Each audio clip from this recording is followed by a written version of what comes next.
She was just there for the season. Oh, boy, she got me wanting to sing R&B, man. I'm going to do a little bit of singing. OT is... Oh, wait, I messed it up. Krew Season Podcast, we are back again. This is episode 129. Yeah. 129.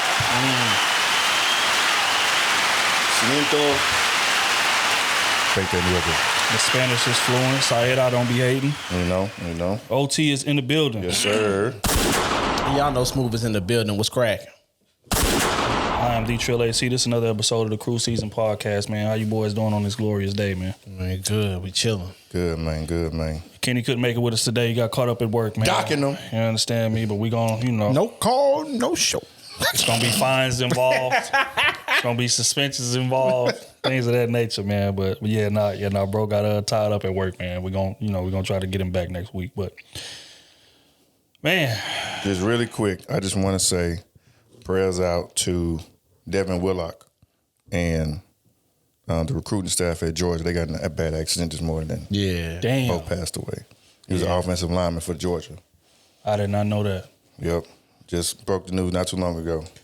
Damn, man. Rest in peace. Damn. That's crazy, man. Prayers out to the family, man. It's crazy. The idea about stuff like that, that's just freak accident type situation. It's just like, what can you do? You know what I mean? Family right on the cusp of greatness. On the cusp of getting that check. But yeah, prayers to all parties involved, man. You already know what time it is. But all right, man. Let's have a little fun here, man. Miss Lori Harvey. Mm-hmm. She's been seen in pictures recently, man, with Franklin of Snowfall. Now, if y'all are not familiar with Snowfall, it's the best show on television. Make sure y'all tap in and check that out. But Miss Harvey has a kind of a checkered history as far as dating, a colorful history as far as dating. Bunch of celebrities, man. And Franklin from Snowfall is the newest one. Damson Idris. I want to get his proper name right, but we call him Franklin, man. Franklin. That's real. You know what I'm saying? That's his American name. No. Right. But like, what's y'all thoughts on it, man? Do y'all feel like, because she been getting a lot of backlash for this. Oh, she celebrity hopping. She a hoe. She this, she that. What's y'all thoughts on it, man? Hey, man. Let her do her thing. Man. Goddamn me. Drake do it. Future do it. You know what I'm saying? Everybody do it, man. It's just, they in that realm. It's just, the circle is small. Unless they dating a nobody, for the most part, whoever you date gonna be of some type of celebrity status. So, man, get your shots up. And I like that she's shooting. She ain't leading them on. It looked like she's scoring because everybody, hey, she's seen with everybody. So she's scoring, Hey, I'm just saying, hey, man is enjoying themselves. That's it. She said she got a, then she say, she didn't, I ain't trying to get ahead of myself. You got to clip that clip? Were you going to play that clip? Which one? Oh, she was talking about how basically she knows her worth and not to settle, things like that. So, You can go ahead. That clip ain't on the docket, but you can go into elaboration of what she was saying. That was essentially it. Just saying, she's being not selfish, but it's about her, and she knows what she wants, knows what she want to go after, and not to settle. She's preaching out there not to settle. Shut up and deal with it is basically what she's saying. Basically, it's my life, man. Get over it. Do you fit or not? You gotta respect the G in it though, and that's my whole thing, man. About just discretion. A lot of women don't understand the value of that, because when you practice discretion, then you leave everybody to talk for you, and it kind of just dies away. But Lori has got a reputation of like a man eater at this point, where most women in this situation will have a reputation as a hoe. But women is championing her. Like, it's just like, yeah, this is what it is. And men most men are respecting her. A certain amount of men who would never have a chance with a woman that looks like that may have things to say about her. But I respect it, because it's like she not out here doing too much. But they caught her with Idris coming from dinner. You understand me? They paparazzi asking her, hey, what's going on? Not a word. She got in her Trackhawk, revved that engine up and pulled right off on their ass. Ain't give them no comment, ain't doing no nothing. So she ain't chasing clout out here. And that's what I'm, that's what's dope to me. Like, that's what make a woman, worthy of pursuit and things of that nature, or a trophy to have. Or you got a chick out here that's just running her damn mouth like a lot of these chicks do who done fumbled the bag, like Lyra when she was with Ross, or the Aries of the world, or whoever, the Jada Waiters of the world, who out here putting little baby business all over the timeline, things of that nature. You never hear none of that from Lori. Lori got men signing NDAs. Mm-hmm. That's how you move, man. So yeah, is she a whole? No, she not. She's just a 24-year-old, 25, somewhere around there, living her life. That's what she's supposed to do. The only difference is her life is on camera and y'all's not. But we ain't forgot about y'all freshman years in college. We ain't forgot about all the movie nights that y'all had, all the fun, all the kickbacks that y'all was giving that ass up in. Just because that wasn't publicized don't mean that she a hoe and you ain't. And, again, as far as men, all these men out here talking. But if Lori Harvey wanted to get him the time of day, that's a they'll fact. Jump out the window and take it. Hell yeah. Out of any building, you hear me? That's what it is, man. So, that I just got the utmost respect, man, for women who out here. Look, man, I'm out here doing my thing, and I'm practicing discretion. I'm going to let y'all talk. I ain't going to talk about nothing. Mm-hmm. Y'all ask me, yeah, man, that's my homie. And keep it pushing. That's how it's supposed to be, man. That's all you need to say. That's a fact. So, salute to, pardon me. You heard about Yo Gotti, too? Yo Gotti and Angela Simmons? The kill, man. He got his woman. Manifestation, man. What oh, wait, no, that's wrong one. There it is, man. Manifestation, man. Yo Gotti had a lyric, I think, around 2015 when something like, basically saying that he was, he's shooting at Angela Simmons, man. He want Angela Simmons. I think at the time she was with her man, married, if I'm not mistaken. And, he ended up passing away, rest in peace. And, she became single. And as soon as she became single, bro jumped out the window to go get his girl. Now they in Maybachs, pouring up champagne and, expensive liqueurs and things of that nature, man. And he out here, moving like the president with his woman. Manifestation, man. And at the end of the day, when you... So manifestation is hoping the dude die. No! Nobody say that. Oh, nobody say that. Hell on. That's something you would do. That's something you would do. Praying on your downfall. Hey. By any means, I want to win. Hey, y'all niggas is incredible, boy. Oh, my God. That's all I'm saying, man. By any means, I gotta win. You crazy. Disclaimer: Smooth's views are the views of Smooth and Smooth only, man. Rest in peace to bro, and salute to the family. Yo, I ain't know that happened though. Shit. Yeah. She was with him, and again, because you know why? Because she practices discretion as well. Man. People think they know it through these pictures, through these videos, but you don't ever hear Angela Simmons out here just running her mouth about things of that nature. But yeah, she was in a long-term relationship with bro, and then he ended up passing away, whatever the case may be, and she became single. Yo Gotti swooped in there immediately with the Maybach. Hey man, come on, let's go. And they've been together ever since. You understand me? So salute to Yo Gotti, man. And at the end of the day, sometimes you just gotta understand, man, like. The person that you may want may not be available at the moment, but if it's meant to be, it's gonna find a way to be. If you pray on somebody's downfall, it'll happen for you. It's insane. It goes down in the DM. That's all I'm saying. Yeah, That's facts, man. So again, salute to Yo Gotti. Trying to think, is there anything else, man? Playoffs, real quick, man, before we go any further. Oh man, Playoffs have started, man. Oh man, Smooth has some colorful things to say about Justin Herbert. We ain't gonna stay too long on it, but I just want to, we just came off of the game last night to where Jaguars came back from being 27 down to get the dub in Smooth. 4 picks. I thought that was your boy, Who? Justin Herbert. When I said that? Exactly.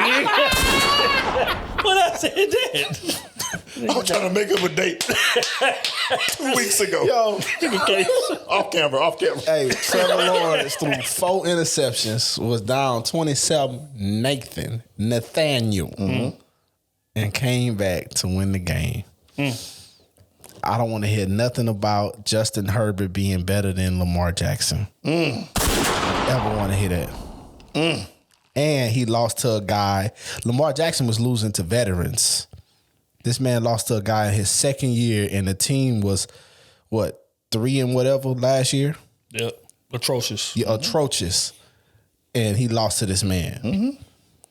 And you was 27 up, going into the third, and in the third, late in the third, it was 27-7. Mm-hmm.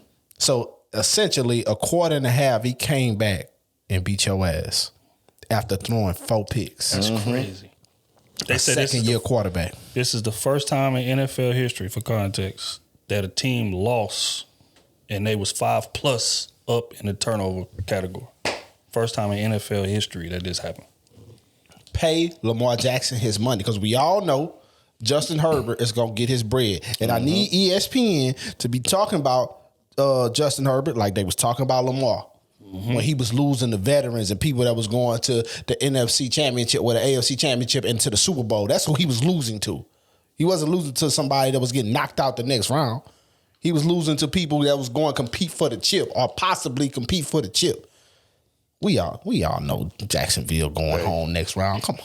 Trevor Lawrence, boy.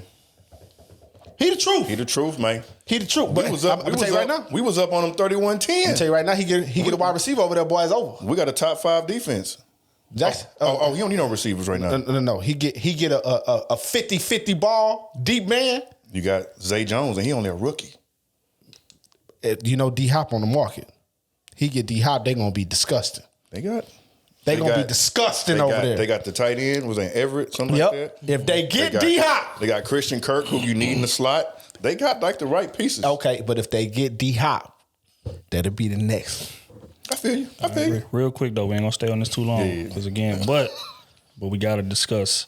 Cause this is important. I feel like in just all aspects. Smooth mentioned Lamar Jackson, and right now he's going through a bit of a back and forth in terms of his contract negotiation. He's been out since December with an injury, right?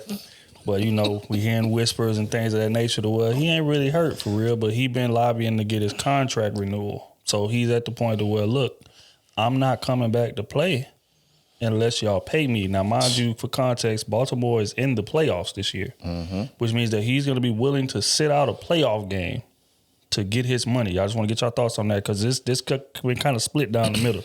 You have people saying, look, man, you letting your team down, y'all in the playoffs, this, that, and third, like you got to do what you got to do. And then on the other side, you got people saying, man, get your bag, man. Team. Do what you got to do. Team. So I want to get y'all thoughts on it. Old boy knew whoever that dude was that took the money. Smith, Rockon Smith or whatever his name. Yeah, the linebacker. Mm-hmm. He knew taking that money that opens up the franchise tag on Lamar. Definitely. Me, how good of a teammate Lamar is to us, I wouldn't have took no money right then and there. Man, holler at me when we pay Lamar. Yeah, I don't know about that. But he gonna get that money.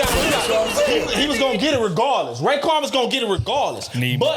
With him waiting, it would have set one of them free. But you get what I'm saying? Let's say he waited. They got to this playoff game. He tore his ACL up.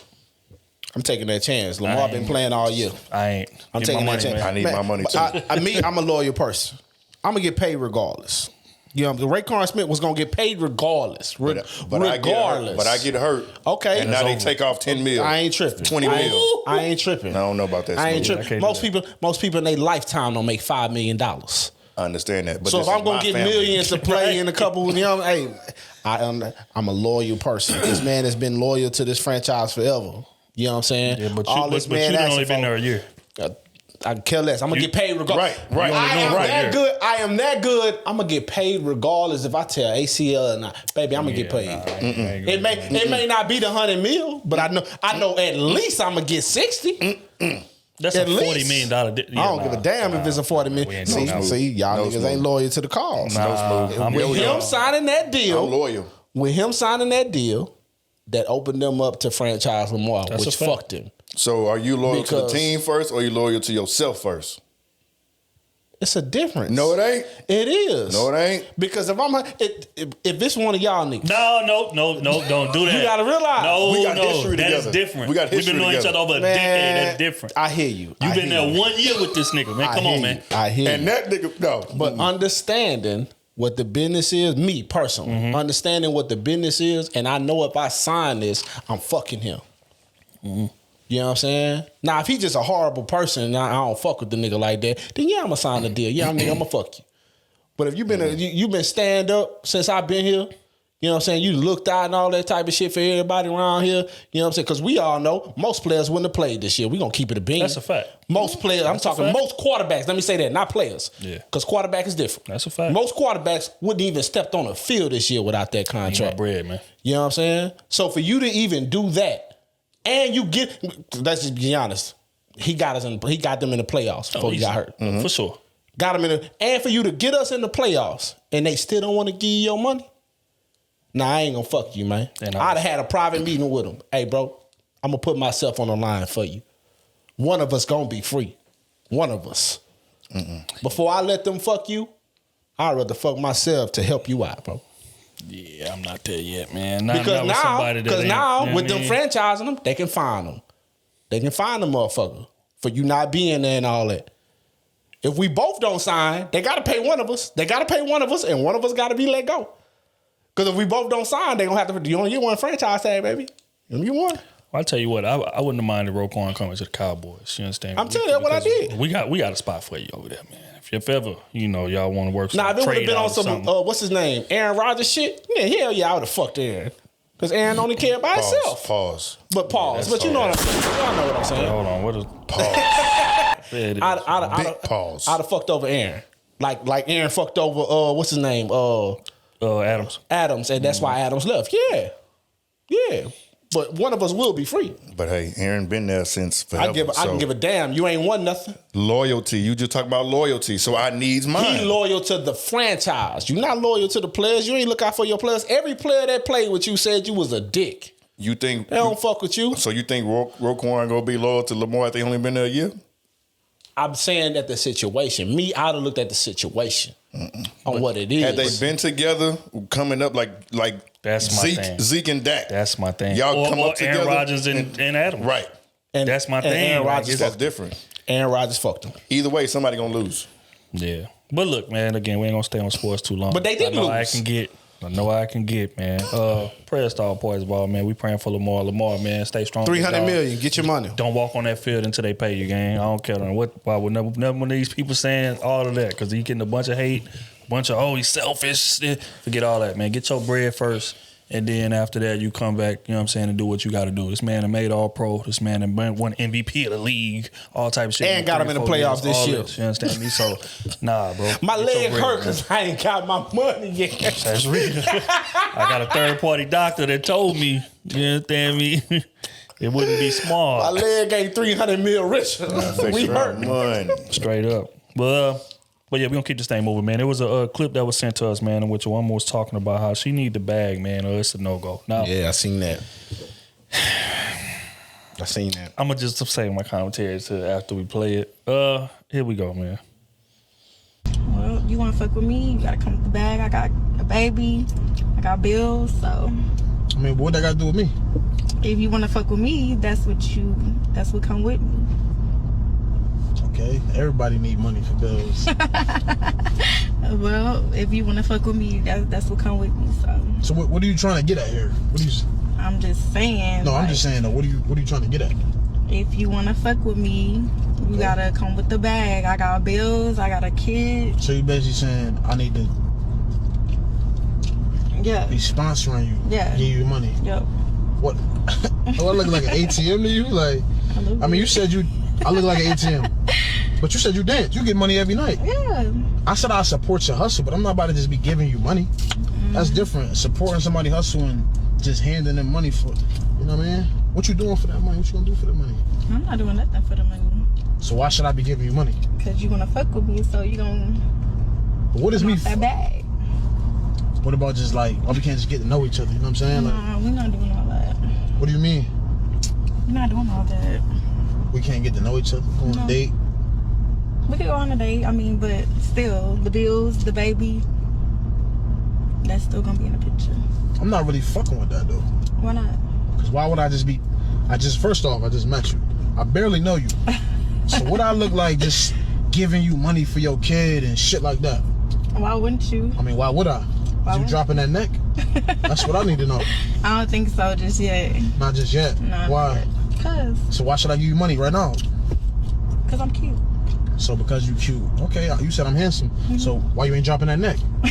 Cause I don't know you like that. I don't know you like that to give you money. I'm just saying. Well, if you wanna fuck with me, then what are you bringing to the that's table? what come with me. Don't worry about that. No. I do need to know. What are you bringing to the table for a man? We were talking about, if I wanna fuck with you, I gotta do this. Okay, so what are you bringing to the table? I'm bringing me to the table. That's it.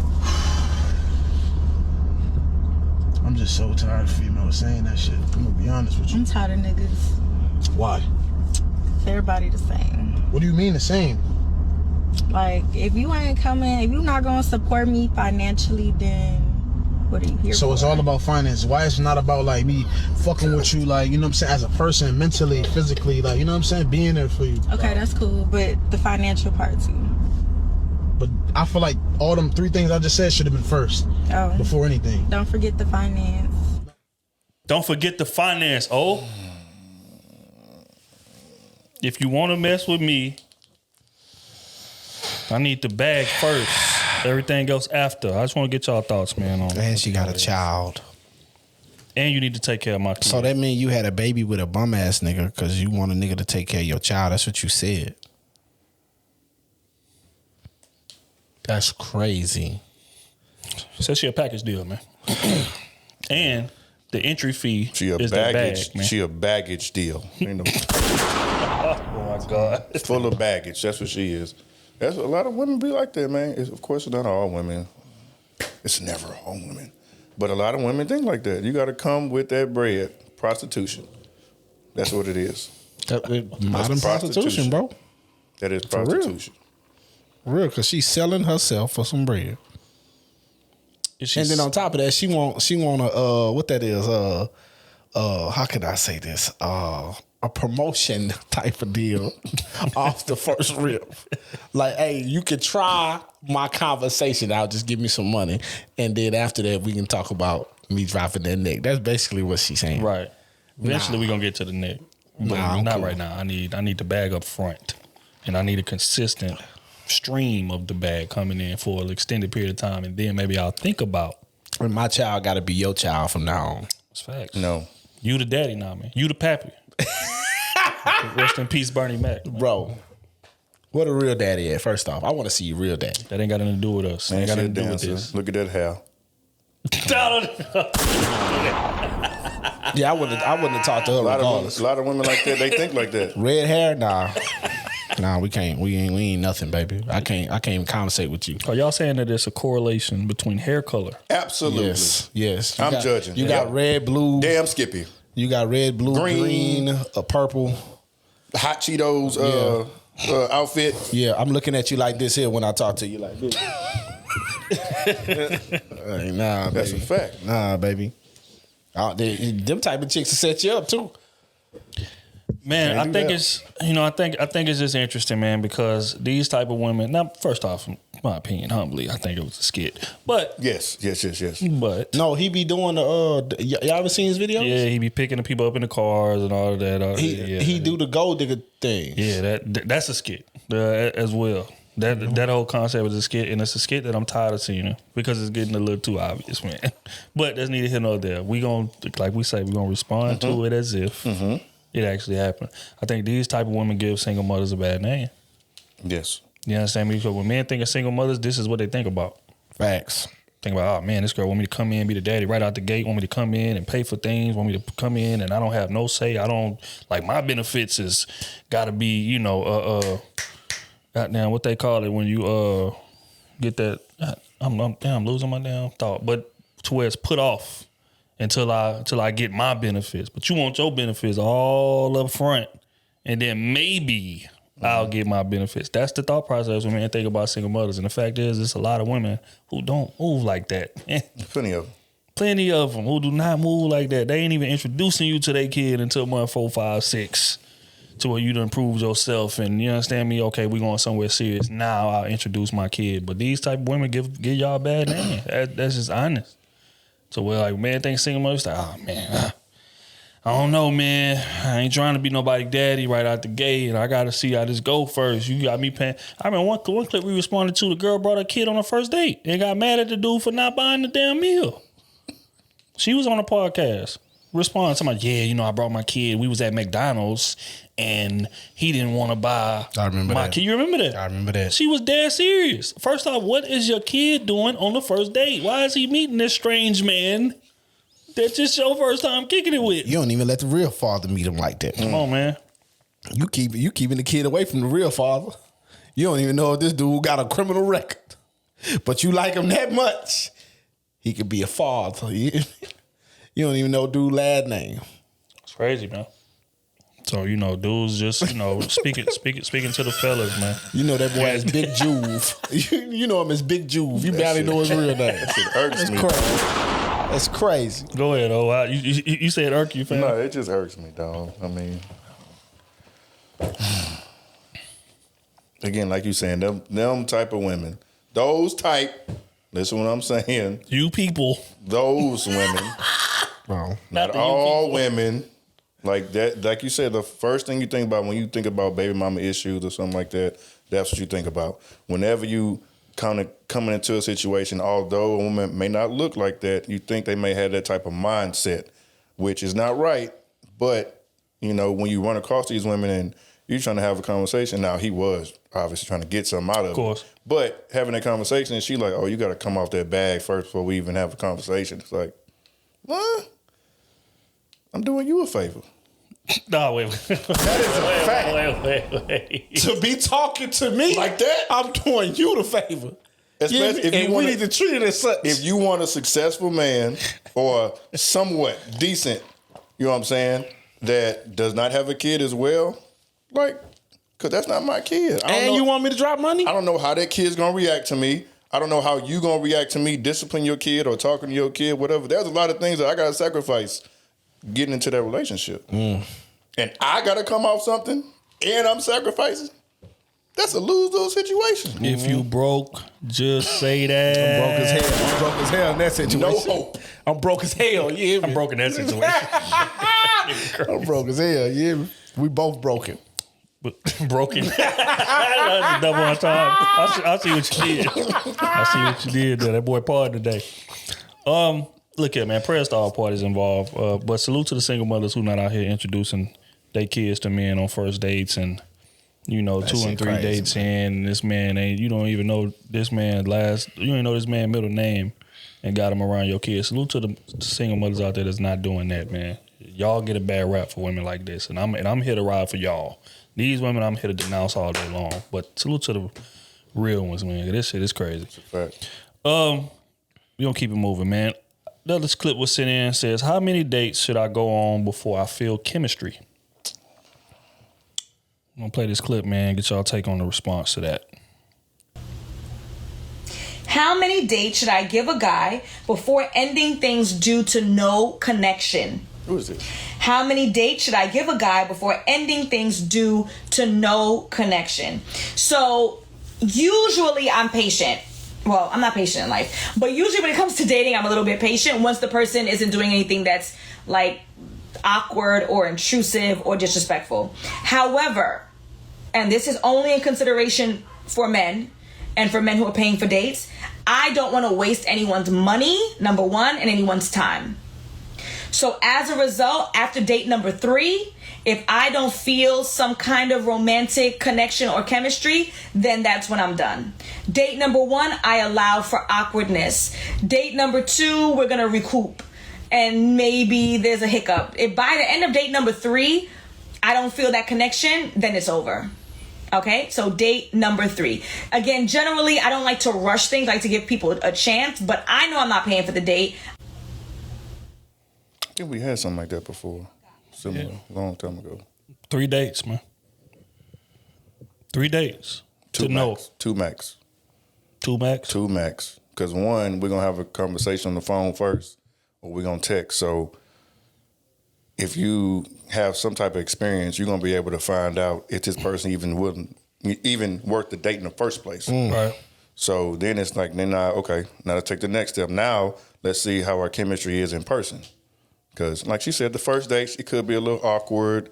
Whatever could happen. She could be running late for whatever reason, depending on what y'all set up. So all the time. Kind of got a little room for grace. But that second one, you should definitely know, especially if you texting in between. Then, like, if y'all not texting much in between that first or second date, she not interested like that.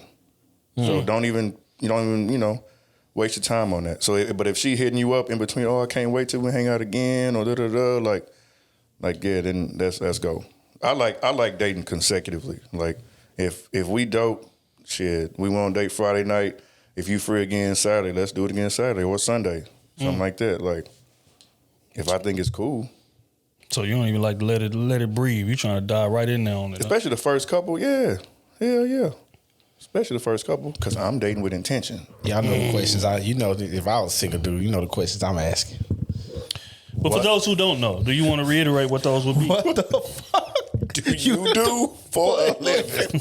That's off the rip. That's off the rip. That's gonna let me know how far our conversation gonna go. Right? If you say anything beneath me, Oh my God. 2 checks. Please. Yeah,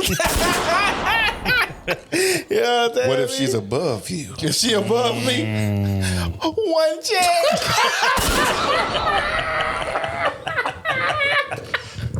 You answer that, she says, "Well, I'm an account executive for an oil and gas company." Hey, we got a lot of conversation now.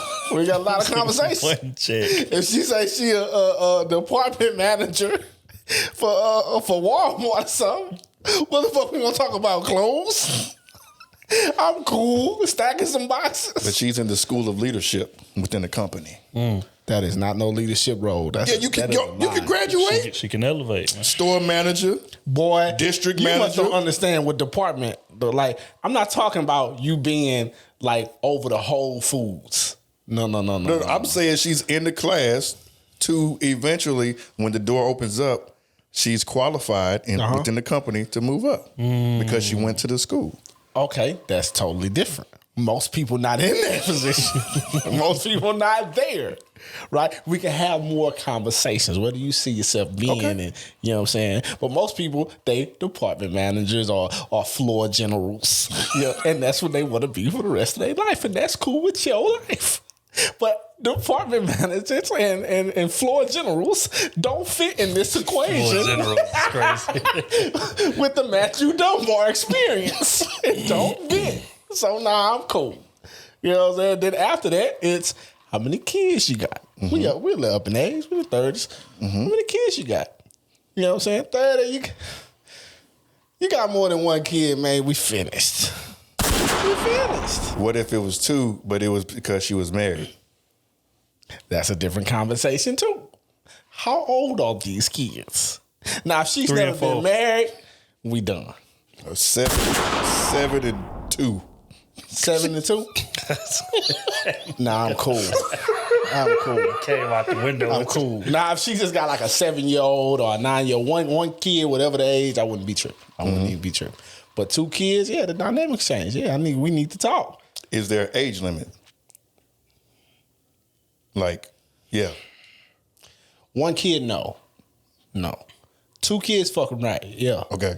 Hell yeah. You can't have 7 and 2. That's dead. I'm saying, what kid? He 13. 1 kid, 13. I'm cool with that. I'm cool with that. Especially if it's a boy, because then I can, you know what I'm saying? Yeah. You know, now if it's a girl, how sassy is this girl? I need, hey, after we get comfortable, I need to be around this little girl to see if that next snap happening or not. Because if it is, I'm out. That next snap. Yeah, I get you. She got no respect. She can't respect her elders. At all. I'm gone. Okay. You know what I'm saying? So, yeah, it's variables in between. Okay. It's ways to fit. So she 33 with a 18-month-old. She fresh out of marriage? Fresh out.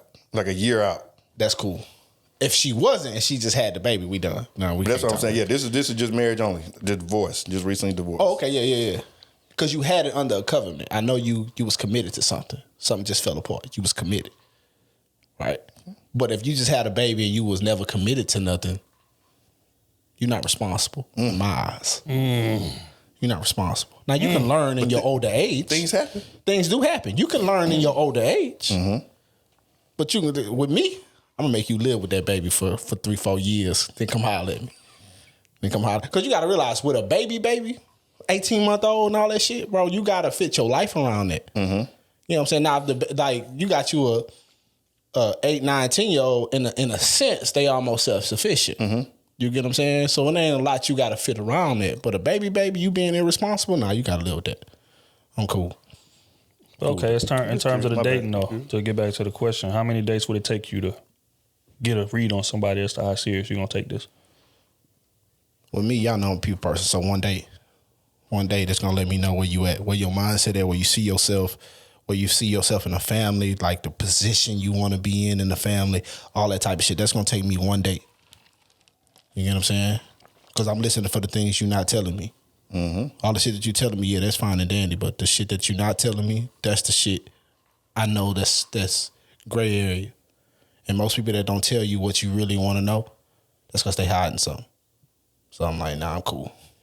So here's a question for all the like young dudes that's watching, because a lot of dudes, won't be able to get that read until day 3, 4, 5. What's some questions that you would ask on the first day that can get that intel? I already know what the first one is. You know that what you do for a living.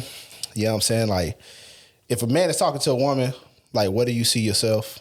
You know what I'm saying? Like, as far as career-wise and all that type of stuff, because most people got to work together. That's just how this shit work. Next question would be, what do you see yourself in a family structure? You know what I'm saying? Because when y'all become boyfriend and girlfriend, in a sense, most people going to live together and all that type of shit. So all that's family structure. Where you see yourself in the power structure? How much power do you want? You know what I'm saying? Like, can you sit back? Can you not, you know what I'm saying, just be loud out here? You know what I'm saying? And I'm also checking for the things I'm not asking for, like when the food come out, if it's wrong, if you loud. You get what I'm saying? Do you treat the waiter with respect? You get what I'm saying? Like, I'm checking for all that. That small shit is important. You get what I'm saying? Because all that is important. You get what I'm saying? Exactly. So if you do any of that, I can care less how good that conversation was. If you do any of the things that I'm checking for outside of talking to you, we dead. Because you don't want me to be somewhere and embarrassing you. And that's embarrassing, you know what I'm saying? Your food come back cold or something or messed up a little bit or something, and you go crazy on this person. They not the person cooking. People don't understand that your waitress is not the person cooking. And you going crazy, you snapping and all that. I don't want to eat here nothing. I forget all that. I want my money back. 2 checks. Hey, that's the title of this pod, man. 2 checks. So yeah, that's what I would say, man. Like, it's just a simple questions that you need to be asking, and then also paying attention to your surroundings with her and how she engages around you. That's gonna let you know her character, for real, especially when you bringing her. And you want to bring her to a nice place, and you want to bring her to a subpar place. Don't do 2 nice places, 2 subpar places. Right. You want to see her in both elements and see how she engages. Same thing with the dude, ladies. If you take him somewhere, you want to take him somewhere goddamn really nice, and you want to take him somewhere subpar. You need to see how they treat people on all different levels of the spectrum, because that's how they gonna treat you. So, I cut a date off after the first one time because she was just too picky. To me, too picky, dog. Give me an example. Like just order menu. Oh, okay, I want this, but I don't want this one. I don't want this one. Can you add this? Can you add that? Can you add that? Then what about paying this? attention to the shit she wasn't telling you. Like it was just like the whole. I'm like, that shit gets. Like I was think like if I was a waiter, like that should be irritating to me. Like being so damn picky, and every time they come in, do you need anything? Most times, what people gonna say, no, I'm good. Thank you so much. Every time it was, oh, can you? I'm like, God damn. I'm not even the waiter, and I understand they probably like this person busy. And every time you want to stop, you want to ask for something, you want this, you want that. This is too cold. I'm like, did you? I didn't. You didn't call it a 2? I didn't, but I knew that was it. I knew that was it. Once I drop off, and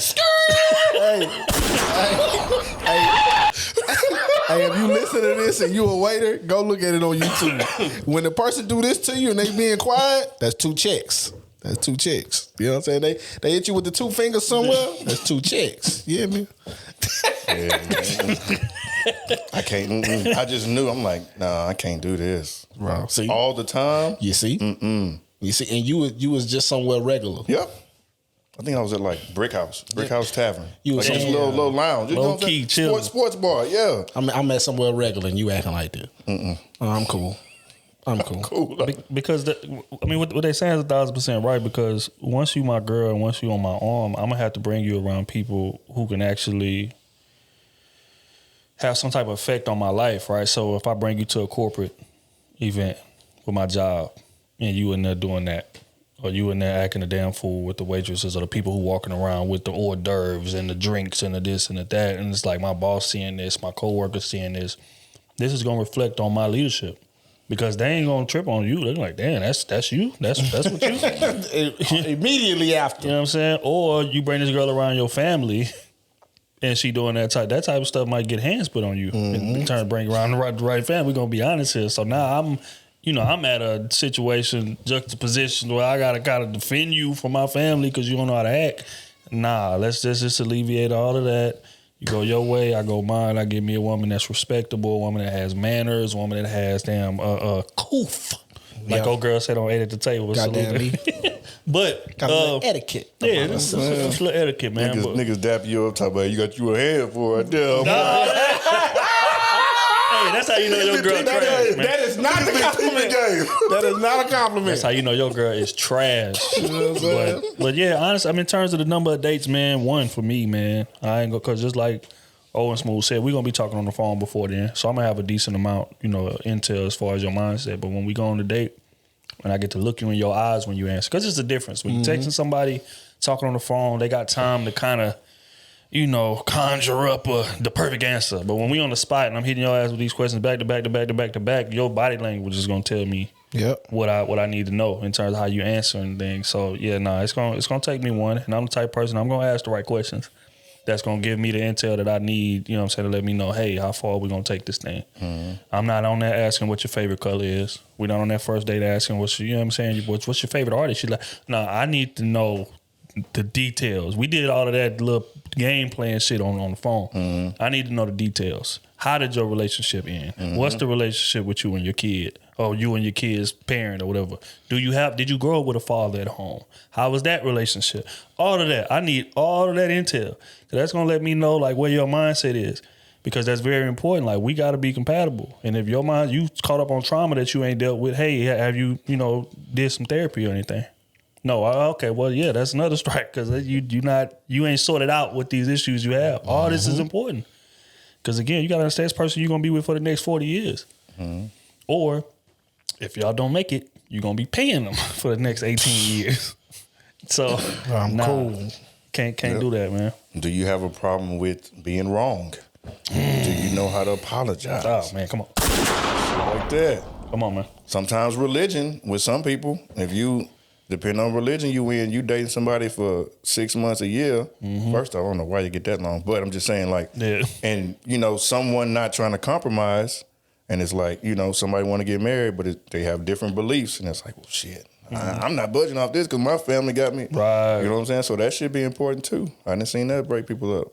Yeah, so, again, man, just for all the young dudes listening, man, make sure y'all asking the right questions on these dates so you can save yourself some time and money. Because when you don't, now you got to go on 6 dates to get the intel. You could have gotten 2.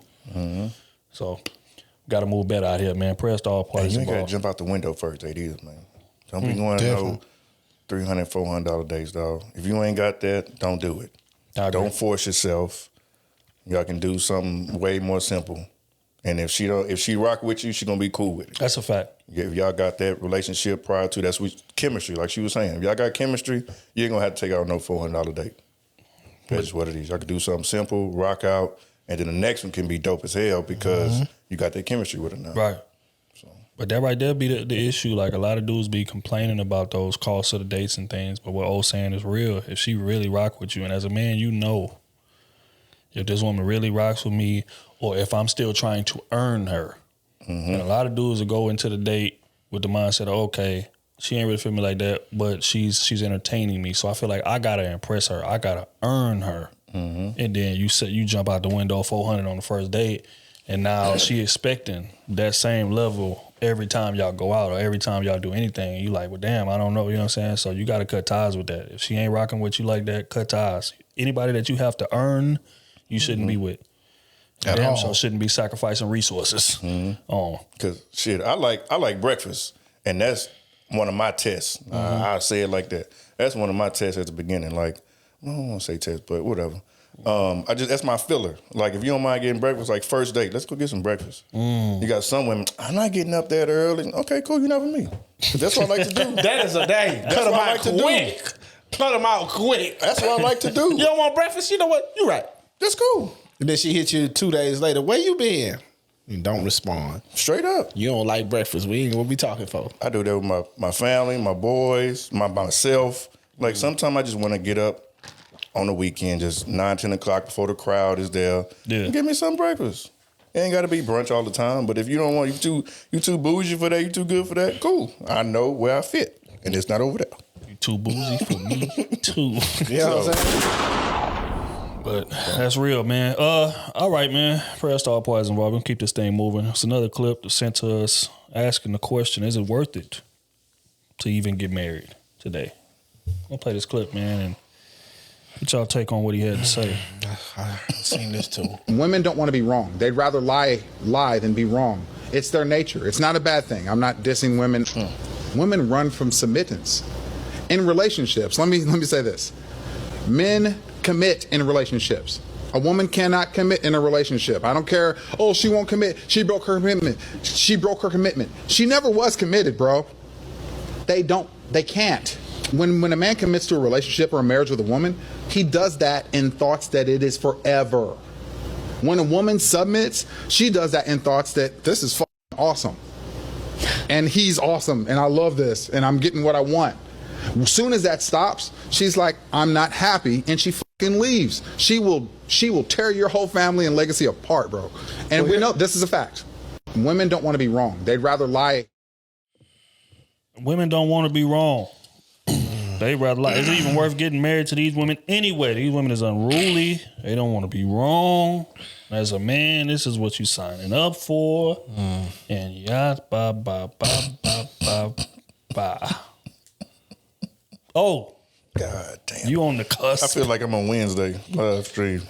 Coming to me first. Oh, I'm coming to you. Coming right to you. You on the cusp. Mm-hmm. You know, you and the old lady been rocking. You understand me? Marriage is a thought. Mm-hmm. You know, it's in your head, things of that nature, man. Is it worth it? In light of everything that this young man just said, man. Absolutely, man. Absolutely. I mean, it ain't never been a problem since day one. Like I said, I guess when you carry yourself with respect and you have a plan, you treat her with respect. I mean, I think a lot of things just happen naturally. Some women just simply, I don't know, are a little more aggressive, a little more stubborn, and things of that nature. You know, just because sometimes it's their personality. There are some men who can tame that. We've talked about that before. Tame, I like that word though. There are some men who can, you know, who don't mind a woman being like that because sometimes he's like that. Sometimes opposites attract, where she's the aggressive one and he's more laid back. You see that a lot of times. But just in general, like when she is comfortable with you and she feels safe, it's easy for her to listen. That she definitely gonna give you some pushback from time to time because she may not always agree, and you're not always gonna agree. But if she respects you, she gonna listen to you. It's gonna be hard, but she'll swallow that pride and let things work out how they're supposed to be. Because if you the leader, because with me that happens. It happens. You know, there have been times where we bumped heads about certain things. I bring something to her, and I'm like, okay, well, I'll let it play out because you want to have input. So let's do how it works. And then, but I'm the type of person, I don't do it on purpose, but I just always like to go back to, okay, so this happened, so now we have to do this, remember? Right. This happened, so we have to do this. And, you know, sometimes she don't like that because she feel like I'm picking on her. I'm like, I'm not picking on you. This was a learned experience. That's it. And I just don't want to go back to this, you know what I'm saying? Because we both have a plan together. And I always use we. I always use we because I'm, you know what I'm saying? I made the decision, or, you know, you may have some type of input, but it's still us. Everything that we do under this roof is us. Just real quick, I just want to ask, just for the people who don't know, would you happen to have some managerial experience in like your career or anything like that? I do. Okay, I just want to clarify. 10 years. Yeah. 10 years. Sound right. But continue. I just wanted to throw But that out yeah, there. but that's it's cool because that has taught me a lot of stuff, especially going like trainings, Right. like all that stuff I've used in my relationships.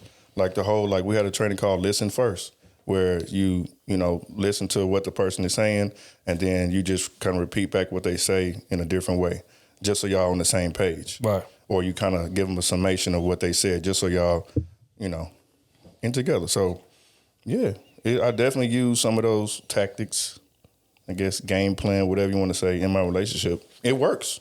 It really does work. To the end of the day, your woman just want to have a plan. Mm-hmm. That's it. Like, we've sat down several times and, literally wrote things out. Like, this the bottom number, or this is grocery money. We're not going over this. Keep this in your pocket. Put this in your savings. Put this there. Put that there. So, we've really, itemized things. And so it's if we stay on this path, this is what we'll be 6 months, a year, whatever. So, yeah. Smooth. Being a married man yourself. This young man has some very, very colorful things to say about marriage in general, and is it even worth it in this area? Especially in this manosphere space that we in, a lot of people speak on the ills of getting married, the risks of getting married. Oh, she's gonna take half your money. She's gonna take your kids from you. She's gonna do this. She's gonna do that. Is it even worth getting married? I think it's worth it when you're a younger man. You know what I'm saying? Before you done made some money, before you done got all the way on your horse as far as your career path and buying shit and all that type of shit. Because no one, in a sense, when you're a single man, you don't want to build this shit by yourself and then you start looking for a woman and then she wants some input to change some shit. That makes you selfish. So, yeah, he was, in a sense, he is right. Because if you did it by yourself, you're going to look at it different. You're going to look at it like she is coming in to try to do this or do that, and she stands to benefit from everything that I done built and all that, which is true. Mm-hmm. Which is true. So you need to be talking to y'all OGs and them people on the manosphere spaces lying to y'all, telling y'all, oh, go get some money first. Go get some money. Go get that nice ass house. Go get that fly ass car. Okay, that shit going to put a hole in you. That's what they not telling you. On the back end, the downside of that is you're going to look at every woman like they trying to just benefit. They not trying to love you.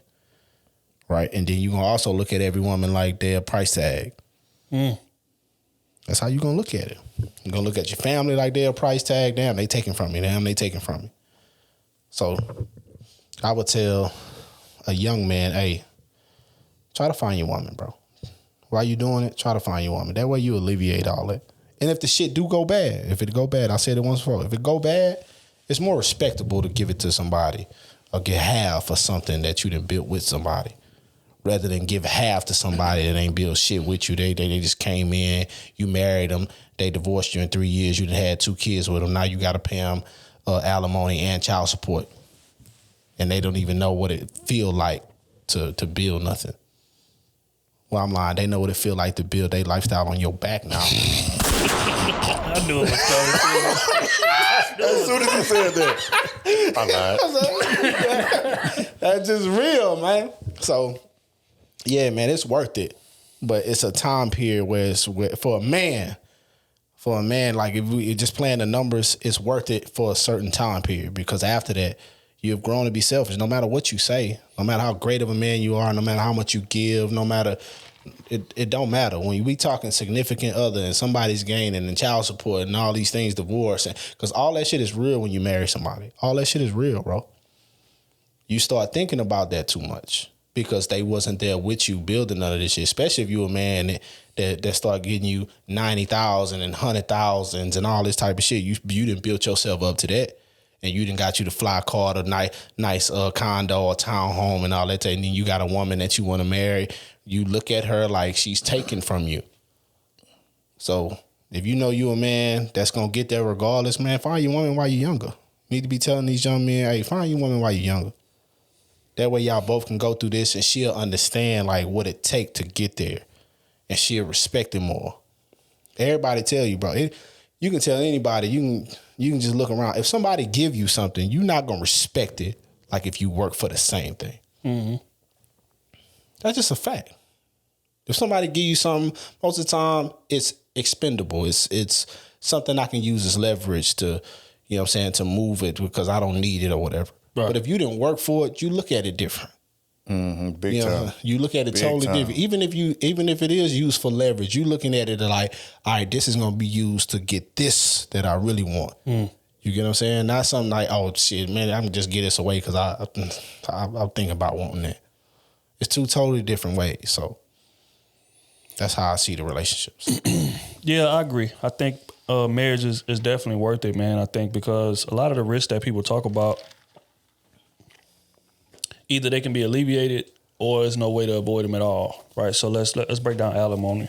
That's the main one. People say, man, y'all get a divorce, you can take half your stuff. Yeah, sure, if you don't sign a prenup. But that's what prenups are for, right? So if you move in the right way, and again, not trying to give it to her on the day of the wedding under duress and things that can be dangerous. That's why you got to know the law, have your lawyers and situations like that in line. So it's like, okay, as soon as this is getting serious, hey, baby, look, just so we clear, so we're on the same page, prenuptial agreements are going to have to be signed before we get into this marriage. I just want you to know that, right? So if you're good with that, then let's move forward. If you're not, then let's wrap this right here. You go your way, I go mine. So it's responsible ways to go about doing it. The second one, she could take your kids from you. Child support, this, that, and the third.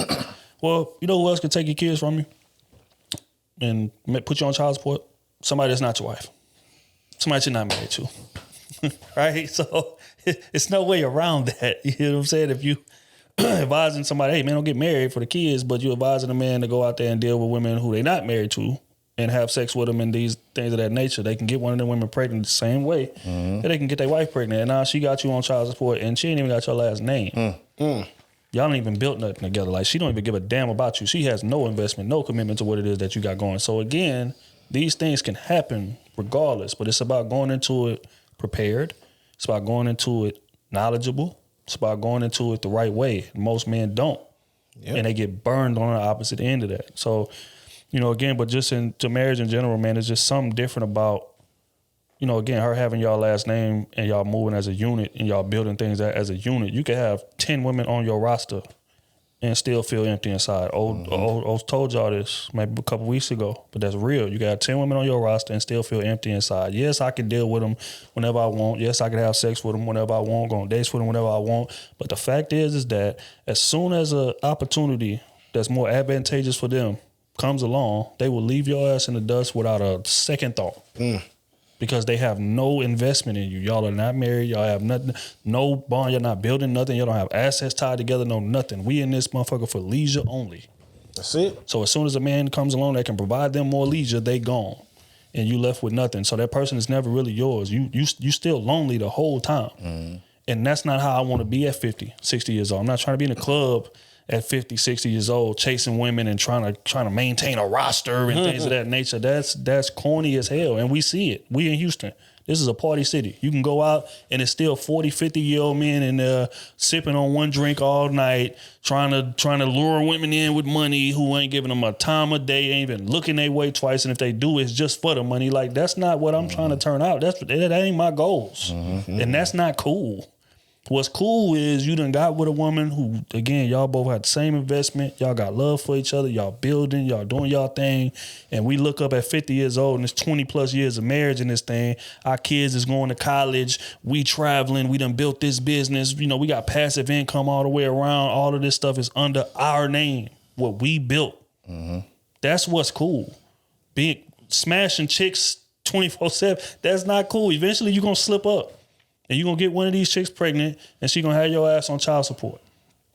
So, again, everything is about probability. Can bad things happen? Sure. But how's it going to affect you on the back end of that? And what's the probability of things going left is what needs to be considered. Everything is a risk. Relationships is a risk. Not even being in a relationship, just kicking it with somebody and y'all having sex together. That's a risk. Because you can lie if you think condoms going to be used the whole time. You ain't gonna sit there and tell me that. Girl coming over to your crib 4 or 5 times a week, we using condoms every time, bro. So every time. For real, because you can't steal them no more. They got them in the glass. Hey, shout out to the niggas. Used to be at CBS. They done put them in the locker. Hey, everywhere I go, they put them in the glass. Yeah. They got them in the glass now, man. But You that's gonna pay for real. this. So, hey, But that's real. So, again, man, that's what's cool, man. So you need to be with somebody that's worthy of building. And if they not worthy of building, you ain't done your due diligence, you ain't going in prepared. Sure, I wouldn't advise you to get married either. You're not prepared. So. And then going back to the prenup, what you were saying, I know that's a trigger for some women, but if y'all know how it works, both lawyers sit down and y'all agree. Yep. That's what it comes down to. The lawyers speak for y'all, and y'all come to an agreement on what y'all want to do. So you can still win with the prenup. You can still come up with something at the end of a prenup. It's not always going to be, well, you just can't have nothing. you know what's crazy? Come in naked and leave naked. Like, no. The women I think that have a problem with that don't understand what you just said. They don't. They just don't automatically understand think that they they ain't can getting leverage nothing. it in their defense as well. All right, well, you want this, you want to protect your money. All right, well, look, we're going to do it like this. If I find out you ever cheated on me and I got proof, this is voided. Right. You know what I'm saying? If you ever put your hands on me and we go to court and they say it's validated. It's validated. You can put This is stipulations void. in there. You know what I'm saying? All these type of things you can put in there to leverage yourself. You get what I'm saying? And after, you can also put in there, if we make it to 10 years or 15 years, this is voided. Or I get a little more than what's going on. Right.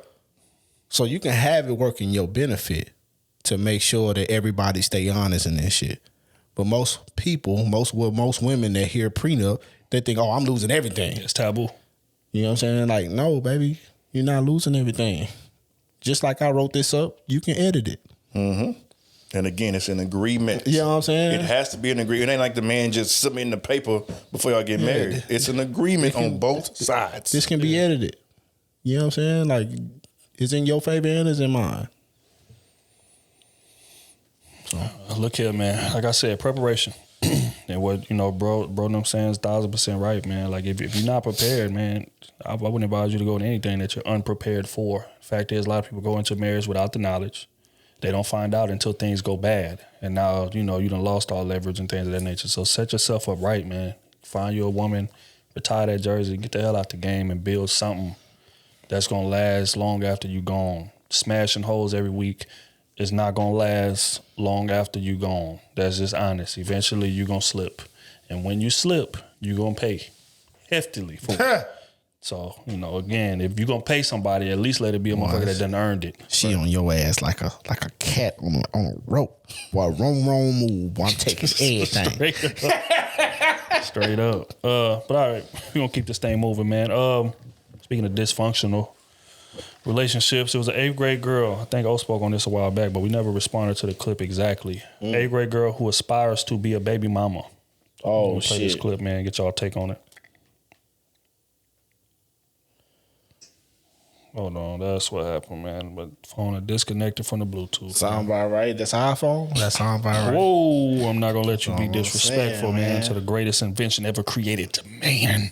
10 years ago. Aside from the television. 10 years ago. From the television. When the 3GS was out. Who waited all that time to put that caption? Hey, I couldn't realize. Hey, man. Fam. Look here, man. I need to fade after this over with, man. Hold tight, man. Let me get us together. Great girls, and I asked them to tell me what their goals were. This one particular young lady said that she wanted to have 2 kids. So I said, so are you going to have a husband? And she said, nope. And I said, please tell me why you would choose in the 8th grade to have a goal of having 2 kids and not be married. She said, because if I'm married to him, I can't collect child support. And then she said, why should I marry a man that I have kids by? He might have issues or something. He might be on drugs. And I said, well, if he's too bad to be your husband, do you really think he's going to make a better father? 8th grade girls. The thought process is shifting here in this culture of ours. So it's an 8th grade young lady said, look, man, I want to have a baby by a man so I can collect this child support. I don't want to be with him. That's it. I don't want to be married to him. I just want to collect this check. That's it. What's y'all take on this shifting of the culture, man? There's women out here literally targeting men to have kids with. And, again, we got people like Pearly Things and a lot of people in the space speak about these type of things. Women get incentivized to get pregnant and have kids and things of that nature in this era. So what's the effect of the era that y'all think that's happening? I'll let you go, Smooth. Man, look, women empowerment. That's the effect. I can't believe she just wanted, like, you can tell, like, what the household she's growing up in. Yep. There we go. That was my first thought. Go ahead. You can just tell, you know what I'm saying, like what her mom is teaching her about men. Yep. Like, all men ain't nothing. Don't ever trust a man. Don't ever. Just because your mother picks wrong all the time doesn't mean you're going to pick wrong all the time. I guarantee you your mama had a good man and she ran him off. I guarantee it. Damn. But that's the shit the mothers won't say. Man, look, I was fucking up. You know what I'm saying? I can never keep a man because I can't close my mouth. Or I'm a thief. I like stealing his money. Or them legs. Or I fuck his friends when he not around here at work. You know what I'm saying? Or, you know what I'm saying, I'm too loud. You get what I'm saying? Or I don't want to work with a man. Yeah, like, it's a lot of shit that they will not tell you. Only thing they will say is, "Oh, all men ain't shit. Don't ever trust no man. No. All a man is good for is having sex. That's it." Like, come on, man. Come on, baby girl. And look, she trending in that same direction. She probably fucking right now trying to have a baby. Of course. In the 8th grade. You know, important. That's when it started. 8th, 9th, somewhere around there. That's when it started. Crazy, in most cases. That's crazy. But the men, we the criminals. We the criminals. We the criminals. She is right here, right now, plotting on a baby daddy to pay child support. That's crazy. In the 8th grade. How old are you in 8th grade? 13? Mm-hmm. She's plotting to 13, trap 14. A man. Wow. To trap a man, crazy, man with 2 kids. And in a sense, you know, men, we see that first one and we see how you acting, you know what I'm saying? Dude 10 ain't gonna have no more kids with you. Right. So in a sense, you looking to trap 2 men. Minimum. To support your lifestyle. It's a cold game out here, man. It had that woman on TikTok, all over TikTok, was saying I think she had like 5 kids, bro, and was breaking down how much she was getting from each one. Basically, was saying like have kids by multiple men so you can get income from all these different men. Yep, because you get 15%, especially if they the first child. If that man ain't got no kids, they get the most. They get, you know what I'm saying? That's true. The first child get the most child support. So if you get that and you get 15% from 5 different men, and they all doing decent in life, you up. In a sense, you ain't got to work for the next 18 years. Easy, man. You ain't got to have no skills. Nope, not even 18. Because you having 5 kids, so what it is, you ain't got to have no skills for 2 years? 22 years? Depending on when you start. You know what I'm saying? Like, you ain't got to have no skills in life to do anything but just sit down and fuck people. That's crazy. Leave it in. Don't take it out, Daddy. That should be sounding good in the moment. That's crazy, bro. But we the criminals. We the ones trying to trap them.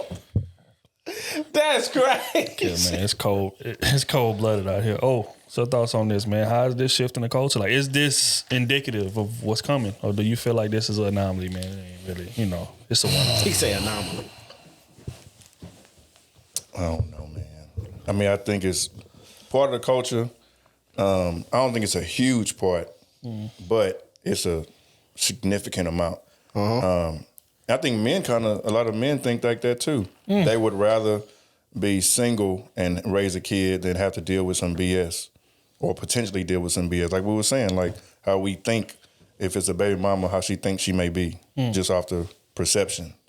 So if it was an option for either gender to just have a kid delivered and they raise them, they would rather do that versus have somebody that, like a woman's side, be, if it's a man that she's dating and he's, abusive or, wants to take control of her. And they think about things like that. But then on the opposite side for men, it's like, I don't want to have to deal with no headache. I don't want to have to deal with somebody that's always combative, somebody that's always, that just don't want to follow my lead or anything like that. So both parties just rather raise a kid and do the best they can than have distractions inside the relationship. You know what I would say to that? What attracts you to that? What attracts you to a man that wants to beat on you all day and makes you stay there and have a kid with him? What attracts you to a woman that just want to be loud and, you know what I'm saying, just not ladylike all day? What attracts you to that type of woman? I think because I care less how pretty a woman is. If you are loud, you're done. We can't even have no conversations, baby. You know what I'm saying? And I'm not talking like card game loud. I'm talking when we go in public, you embarrassing loud. We don't ever talk to me. I think a lot of people have like an addiction with trying to change somebody. And that's crazy. That's what I think from both sides, especially if they like them. It's like if I just stick around long enough, they gonna flip the script or they gonna kind of eventually Damn, you lean think they to my say side. that about niggas that beat on them? If I stick around, if I just let them black my eye 10 more times, he gonna stop. Nah, man, I think Like, come on, bro. I think what it is that both sides' most desired trait about the other. People think that, hey, man, I just want to get this trait about them and then I can fix everything else. Right. So, an example, what I mean, right, is that women want a man that's yeah, pardon me, man. Women want a man that's tough, that can defend, that ain't to be played with, that ain't this, that ain't that, thuggish even if we gonna call a spade a spade. And then he start putting his hands on you, and then that becomes an issue, right? It's the same thing with men and women. Men want a woman that's a freak. Want a woman that's a bit spontaneous, a bit reckless, a bit toxic somewhat. Speaking of younger dudes, older dudes, you get a little older, you understand that shit ain't worth it. But when you're young, that's thrilling to you. Old as said it himself. Like when I was younger, this is what I was after. I ain't gonna lie to you because it's fun, it's spontaneous, the sex is good, like it's a little toxic. So it's that. But with that comes a woman that's embarrassing you in public, comes instability, comes, insecurity and her popping up at your job and wanting to put hands on women who she think you may be messing with and stuff like that. So it's, again, people be thinking, hey, this is my most desired trait in this person. If I can get that, they got it. If I can get them with me, I can fix everything else. But you can't. And those women who are constantly getting beat, they learn the hard way. You can't. If this man is thuggish, he outside and aggressive and putting hands on niggas and shooting niggas and all type of shit like that, that's a deficiency. That's how he handles problem solving. So it may not be shooting you, but it may be slapping you upside your head when you say something left, because his instinct is when I feel disrespected, violence follows. So you raise your voice, you questioning him too much, you trying to press him, you doing this, you doing that, he going upside your head. That's his instinct. Or I'm gonna call you all types of names. Not me, but that type of guy. Yeah, like verbal abuse. Verbal abuse. Yeah, so women be thinking, when you take one aspect of somebody, you got to take what comes with that. And people don't be thinking that you have to. People be thinking I can just take this part of them that I love so much, and I ain't got to deal with the rest of the toxic shit. It don't work like that. It's a package deal, and some people got to learn the hard way before that message resonates with them the way it should. So I don't know. Am I the only nigga on the panel that never wanted dysfunction? I ain't want none of that shit. But the thing is, people Woman breathed too loud back in my prom. She was done. But the thing is, people don't want dysfunction. They just want what's considered fun to them. That's not fun to you. A woman that's reckless like that, but to a lot of men, I say most, if I'm being honest, younger men. Again, I'm not talking about men who 30 and live a little life. I'm talking about younger men. That's fun. Like a woman, y'all talking shit to each other, y'all in each other's face, aggressive, and she picking her up because the sex is going to be amazing that follows it, and she popping up on your jaw. That's fun to a lot of men. It is. You know what I'm saying? And that's why these men end up with baby mamas that's just crazy as hell. I'm out. It's fun when it's fun till it's not. Till it ain't. That's real. Till you in court or till the police then got called and now you got a record. Keeping your child from you. Or she keeping your child from you because she, you know what I mean? But again, that goes back to what I said earlier. So was it really her fault that she keeping her child from you? No. It's your fault. Okay. Yeah, absolutely. Which goes back to my clip that I'm catching a lot of heat for right now. As a leader, You chose this woman. As a leader, it's your job to do due diligence of, hey, what is all going to come with this woman? And that type of thing comes with that woman. So when it happens and it slaps you in your face, you got to take what come with that. That's your fault. Okay, that's all I wanted to know. Because like the dysfunction can be, which a lot of people also get addicted to, is like, okay, yeah, she behaving right now, but then it's a month or two pass by and now she going back to her old self. Yeah. So then it's that teeter-totter. And then you get into it again, you calm her down a little bit, like, I got her where I need to be now. And then she come back with some, you know what I'm saying? Yeah. So it be toxic, and then you know what's gonna come. Like he said, whenever y'all in that situation, she's swinging from the ceilings. That ain't enough for she me. giving you head saying? In the car. Y'all at the restaurant. You want to go to the bathroom my quick. Dignity That's a fact. And how I look don't overpower my sex drive ever.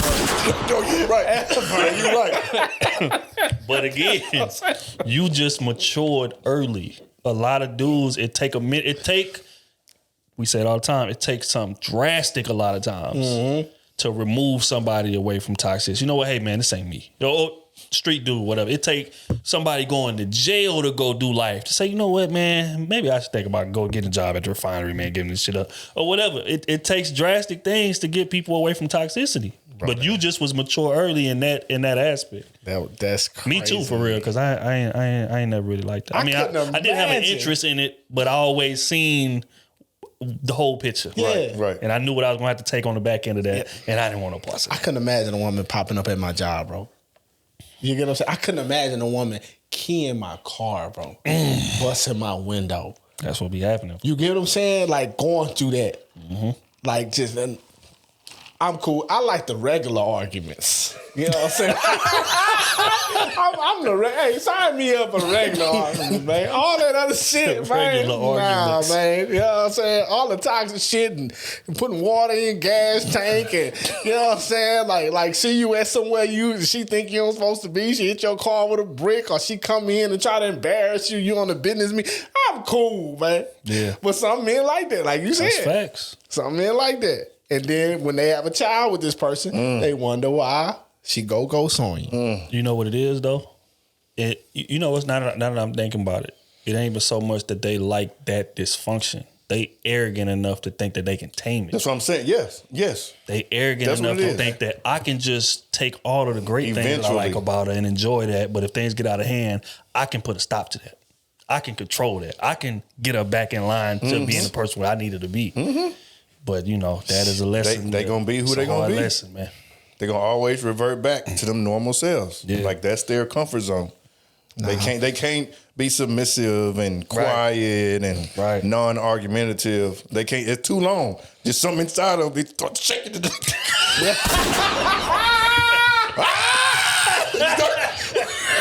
can't take it no more. I gotta go be crazy. I gotta go be crazy. This is boring. Like the whole. I'm telling you. I told you I get a little crazy. That's exactly what it be. Like the demon out of Emily coming out. Right. Yeah, man. Prayers to all parties involved, man. We're gonna get in the quick hits. Lord have mercy, man. Prayers to all the men out there dealing with that who ain't matured yet, man. Because I can't do it. All right. First things first. Another clip that was sent to us. When choosing a wife, a man should be thinking of how great of a teammate that she would be. In this space, we hear a lot of times about, man, woman ain't your teammate. That's your women are children, and, women can't think for themselves, and women need covering to make the right decisions, and blah, blah, blah, blah, blah, blah, blah. But we're going to play this clip. I'm going to get y'all take on what they had to say. Somebody that will best fulfill the assignment that's over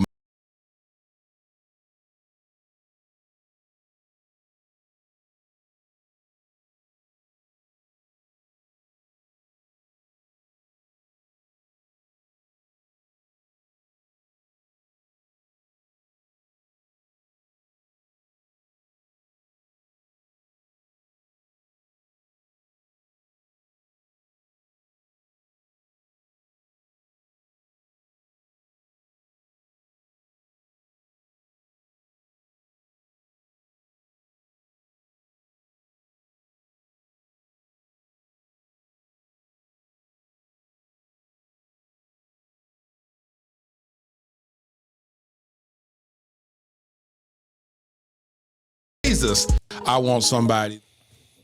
So he basically saying, you know, a lot of men don't put enough weight on the importance of the teammate aspect. Mm-hmm. So because of that, they don't pick women who would be great teammates to them.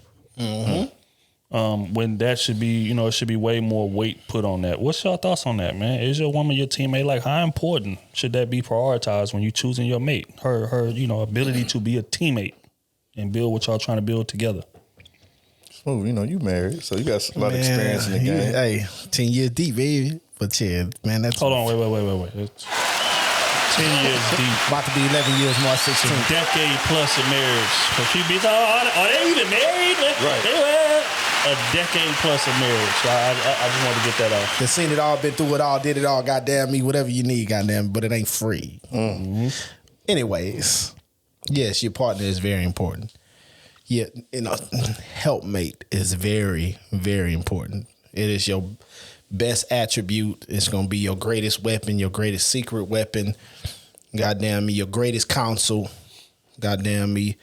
And if you chose right as a man, in a sense, she should see it how you see it, but from a different angle as well. Hold on, just stop right there. I want you to repeat. You said if you chose right as a man, she should see it the way you see it. Mm-hmm. Okay, I just wanted to definitely see it the way you see it on that one. And she should also see it from different angles, just like you. You get what I'm saying? Because you may be looking at reaching a goal from one angle that's too rough for both of y'all. She may see it a different way, same goal, but the different angle. Yeah, that's much easier for y'all, and vice versa. You know what I'm saying? So that's what she is there for. She is there to give you counsel and help you lead. You know what I'm saying? Your hand is on the steering wheel. She is overlooking the sea, telling you what to drive the steering wheel. You can't do both. You can't do both, baby. You can't have your hand on the steering wheel with the and trying to guide the ship and have her sit in the back. It just don't work like that. Something is gonna fall. It's gonna be a deficiency somewhere. And then now you looking at your woman like, why you ain't help me? What's going on? I don't need you. You're useless. And that's why they say in the manosphere, your woman is a child, because that's how y'all allow her. Well, let me not say allow. Mm-hmm. That is the position that you put her in, and then you blame her for being in the position that she's in. Correct. Whose fault is it really? See, Smooth, if they was listening, they'd say you simping right now. But, you know, let's need to hear no. But they don't hear big me. simp. You get what I'm saying? They hear me, but they not listening. You get what I'm saying? So it's just like Jimmy. You listening to Jimmy, but you're not hearing Jimmy. You know what I'm saying? I got you. You hearing me, but you not listening. All you hearing is, oh man, I ain't doing that, sucker, man. Man, can't no woman help me and all that type of shit there. Well, why do you think every man that you ever see that become a powerful man on the rise, every one of them had a woman next to them? So you mean a man like Warren Buffett, Bill Gates, Jeff Bezos, you know, John D. Rockefeller, Andrew Carnegie. You talking about men like that? Men like that. Okay, I just want to. The Jay-Z's of the world. Yeah, I just want to lay it out. You know what I'm saying? We talking 99% of that field, which most men want to be in. All of them on the rise to get there had a great woman next to them. All of them. Correct. You know what I'm saying? Now, when they got there, shit happens. But on the rise to get there, they had a loyal woman there. And when they got there, say they did get a divorce, you didn't see them in the tabloids or in the news, goddamn me, or online bashing this woman. She deserved every inch of what she got. Every inch. And some of them deserved more than that, but they was being cool. If we're going to keep it a bean, a lot of y'all don't know, but Jordan's wife, ex-wife, the first one, the black one, the only black one, she deserved way more than what she got. Without her, Jordan wouldn't be Jordan. He would not have chose Nike without her stepping in and giving him that counsel. That's the greatest counsel that a man has ever got. If we're going to keep it a bean. LeBron wouldn't be who he is today without that woman standing next to him, raising them kids and making sure his family runs how he wants it to run. with him doing all them other business deals around him. And again, I just want to salute to Savannah because that is the prototype for how wife should be moving. Steph Curry, same way. Family wouldn't run like that. Business wouldn't run like that. He didn't have Aisha right there standing there holding down the fort. The shit just wouldn't run right. The shit don't happen for you when you don't have a great partner next to you, a forever partner. Because you can have business partners all day, but everyone in business is looking out for their own self-interest. So a lot of people don't know about business. Yeah, you can have a lot of great business partners around you, but you better believe if somebody see a great opportunity, they're just leaving that circle. They'll cut your throat to go pursue that opportunity. That's just how it works. It's a fact. It's a woman, a real woman that you put in position and made her feel like she's important to the position that you put her in. It's not going to do that. She is going to help you every chance that she sees. You know what I'm saying? Matter of fact, you, in a sense, you're going to have more deeper conversations with her than you will ever have in any type of business setting with anybody else. Because you going home and you weighing things on your mind. You talking to her, hey, baby, what you think about this? What you think about this idea? What you think about that? Hey, they brought this to me. And if she's just sitting there like a damn bimbo, you're going to think she's useless because that's the position you put her in. So it is very important for your woman to be there and be a helpmate. That is your greatest piece. You are nothing without it. Nothing. Matter of fact, you're halfway blind without it. On the cool, for sure. Oh, in terms of the woman being a teammate, do you feel like men don't prioritize that enough, and should they? And if so, why? Yeah, it should definitely be a priority. From my personal experience, like when I was younger, I thought you just supposed to just take on everything. Like that's just what it is. You the man, and I really, was operating from an ignorant mindset, from not knowing everything that a woman could provide. Right. And that part of it came from the women that I was dating. That's just what it is. Even though you're with somebody and you think you care about her and all that stuff, like what really was she providing or giving to you in that relationship? What qualities was she bringing that could really last long term outside of looks, outside of personality? Like you got to dig deep into that. So it's extremely important. And I think of it like any sport. Like nobody can win a championship by themselves. Nobody. Jordan couldn't get them 6 rings without Rodman pulling down 20 rebounds a game. He was getting. You know what I'm saying? Like nobody can do it. Steph couldn't do it by himself. It takes a team. Even football, like you got quarterbacks that may not be the best quarterbacks, but they got a couple rings because their defense was doing what they were supposed to do. And then you got people like Dan Marino. It's amazing, but no teammates. I think about like AI, great. You know what I'm saying? So Halfway blind, baby. Playing with Theo Ratliff. Halfway blind, baby. That's how I was operating early on in my relationships, thinking I just got to carry it and carry it and carry it. And then once you get with somebody that has some substance, that has a vision like yours, that wants to add to it and make it grow, it's like, damn, I was missing out on this all this time. Made your life easier a little bit. Way easier. Shoulders a little lighter, ain't they? What? Well, it's still heavy because now I got to make sure I keep this. You know what I'm saying? You ain't going nowhere. That was too hard of a thump for you.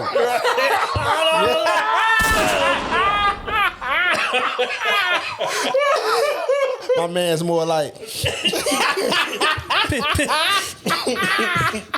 But man, that's important, man. It's super important. It just makes everything easier. It just takes the pressure off of you. It just, makes, again, like I said, it makes you want to go harder. It makes you be able to think about other things, outside of the day-to-day that you probably normally think about. So, man, that means everything. I think about like team structure at work. Like, it's the difference between you doing everything by yourself and you having a couple leaders or managers right under you that can take care of those small things, put out those small fires for you. Yeah. Where you have to do every single thing. So, yeah, it's the same thing, man. Finding that partner is important who's about you and you about them. And then y'all coming together and just make it special. Because it's not going to be pretty, but they believe in you, you believe in them, and y'all know regardless, y'all going to find a way to make it work. So I think that's what it's about. Yeah, I agree. I think the hardest thing in the world for especially a talented man is to delegate.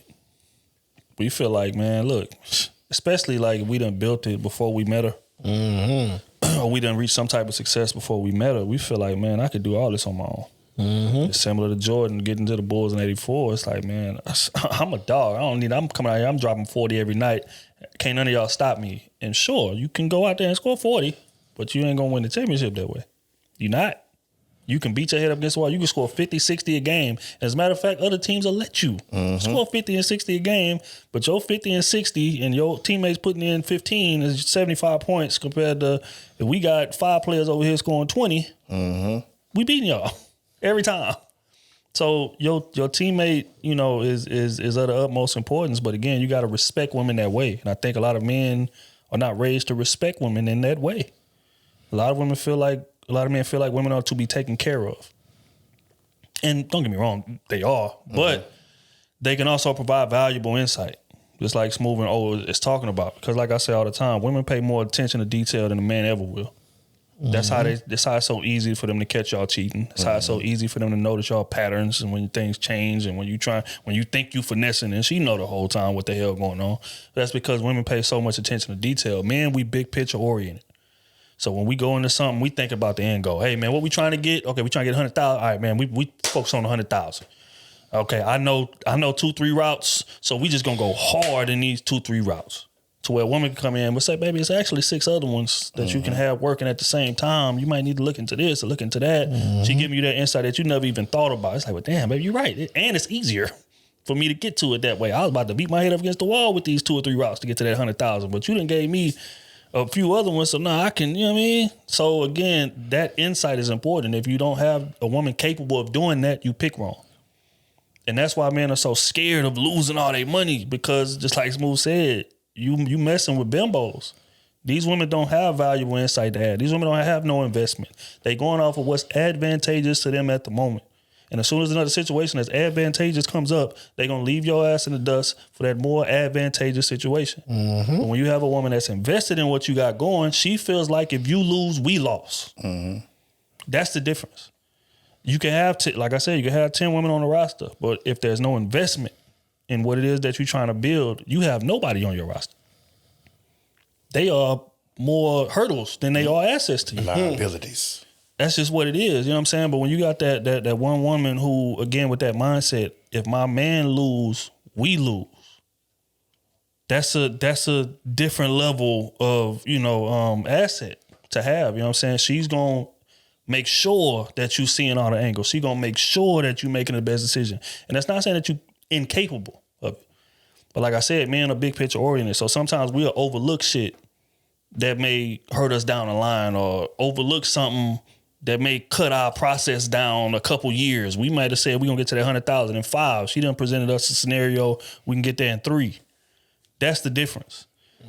So, yeah, teammateship is important. It's not all about looks. It's not all about sex. It's not all about, you know what I'm saying, these rudimentary, shallow things that a lot of men choose women on. It's about what value can she bring. And it may not even be monetary, but just inspiration and thoughts and ideas and just different perspective can push you somewhere. And like I said, if you don't have a woman capable of doing that, you chose wrong. Simple and plain. And when that relationship fails, that's on you. Going back to the clip that I just put out that they're trying to kill me over, but look, that's neither here nor there. That's on you. You the leader of that ship. You chose wrong. The ship went down. That's on you. And this is another thing they be talking about, like why men stay in relationships. And this is off the cuff. Why men stay in relationships that they know that they should have went out. They know that they should have left a long time ago. It's the same reason that captains go down with their ships. Period. The same reason. It's because, again, that captain knows it was my responsibility to get these people to the destination that we was trying to get to. Now this ship is wrecked and it's going down. I got to see it through. It's my fault that this happened. That is a fact. Don't matter that the man down there pushing the coal or whatever wasn't throwing the coals in enough. It don't matter that, my second lieutenant over there GPS something the wrong way and we done ran into... I wasn't looking at the water. He was sitting there getting domed up. You know what I'm saying?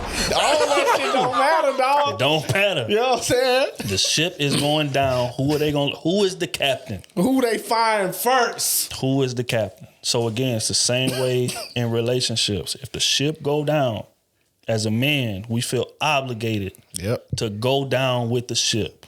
Yep. So, again, that's what leadership is. So we can say, I tried my best. Exactly. Mm-hmm. To the last breath, I tried to turn this shit around. Mm-hmm. That's what leadership is. But instead of stopping the boat when you notice somebody ain't worthy of being in a position and letting they stupid ass off. Yep. You know what I'm saying? Yep. You don't want to leave no room for doubt. That's what it be. You don't want to leave no room for doubt. So she can't ever say that you didn't try. Exactly. But you also know that you did do everything that you exhausted everything you had to try to make it work. It just didn't work. That's real. And, it's a bit of a detour, but I felt like it was very, very, very important to say because a lot of people especially men, don't know what leadership is. They think leadership is just me making the decisions. No, leadership is you taking responsibility when things go wrong, even if you're not directly responsible for it. Mm-hmm. If it happens under your watch, it's on you. That's just like us. If we have a guest down here or something that want to do a part and we take them out to the club or something and they get robbed for everything that's on them, that's on us. Mm-hmm. They down here under our invite. They down here under our watch and this shit happened on our watch. That's on us. That's what leadership is. Things ain't gonna always go right, but you gotta be just as willing to take the blame as you are for taking the credit. And most people not willing to do that. They'll be front and center to grab that microphone when we win that championship. Yeah, man, I did my thing, salute to the teammates, the coaches, da-da-da-da. But when we lose, niggas know where to be for. Niggas don't want no parts of that podium. Niggas hit that shower, go get on the bus. And ladies, let me give y'all some game.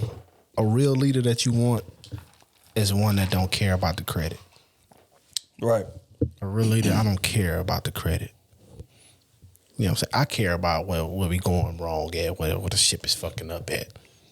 That's most important to me. Yeah, getting to the destination. You know what I'm saying?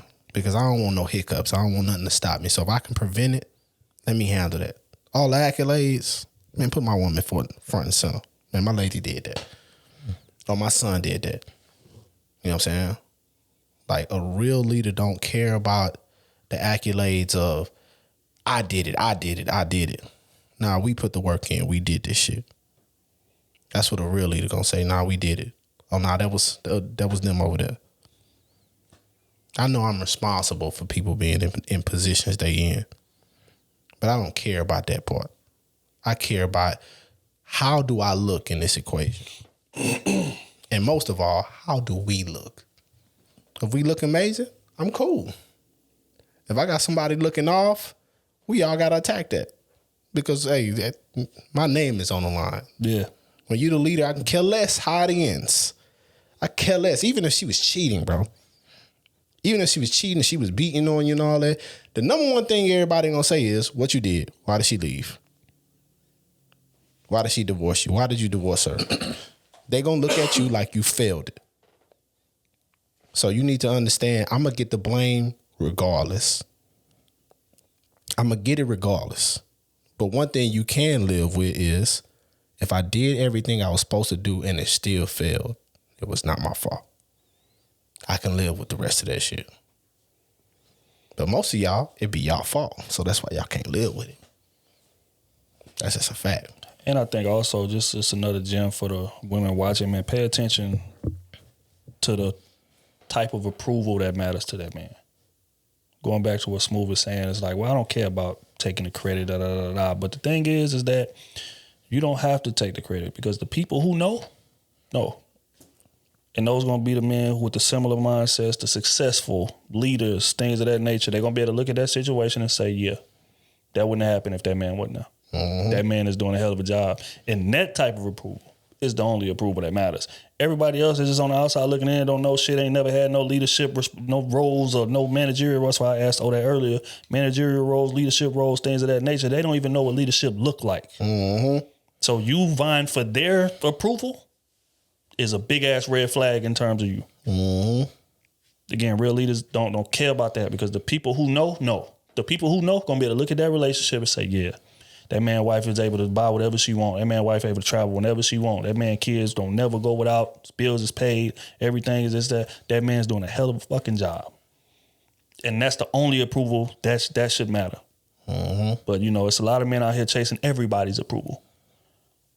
Run far away from that man.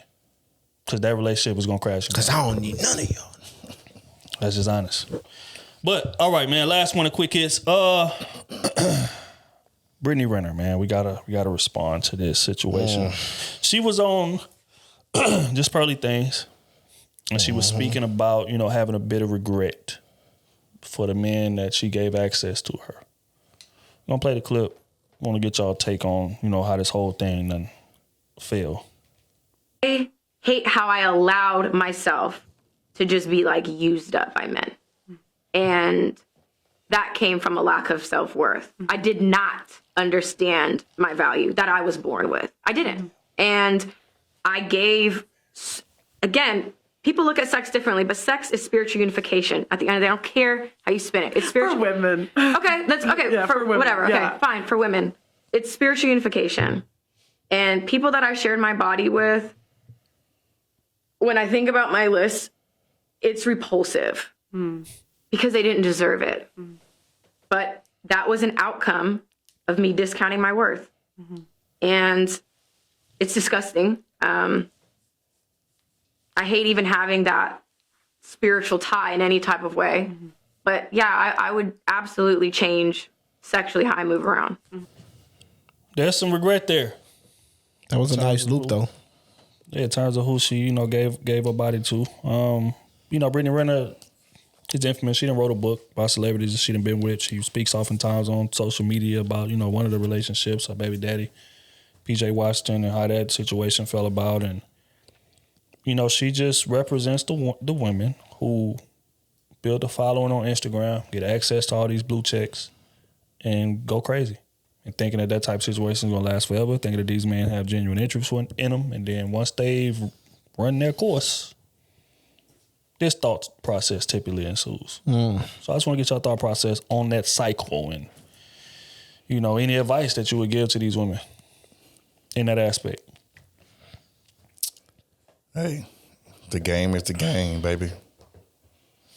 The game is the game. A lot of times, again, going back to the sports analogy, a lot of times people will play the game thinking that they can change the rules.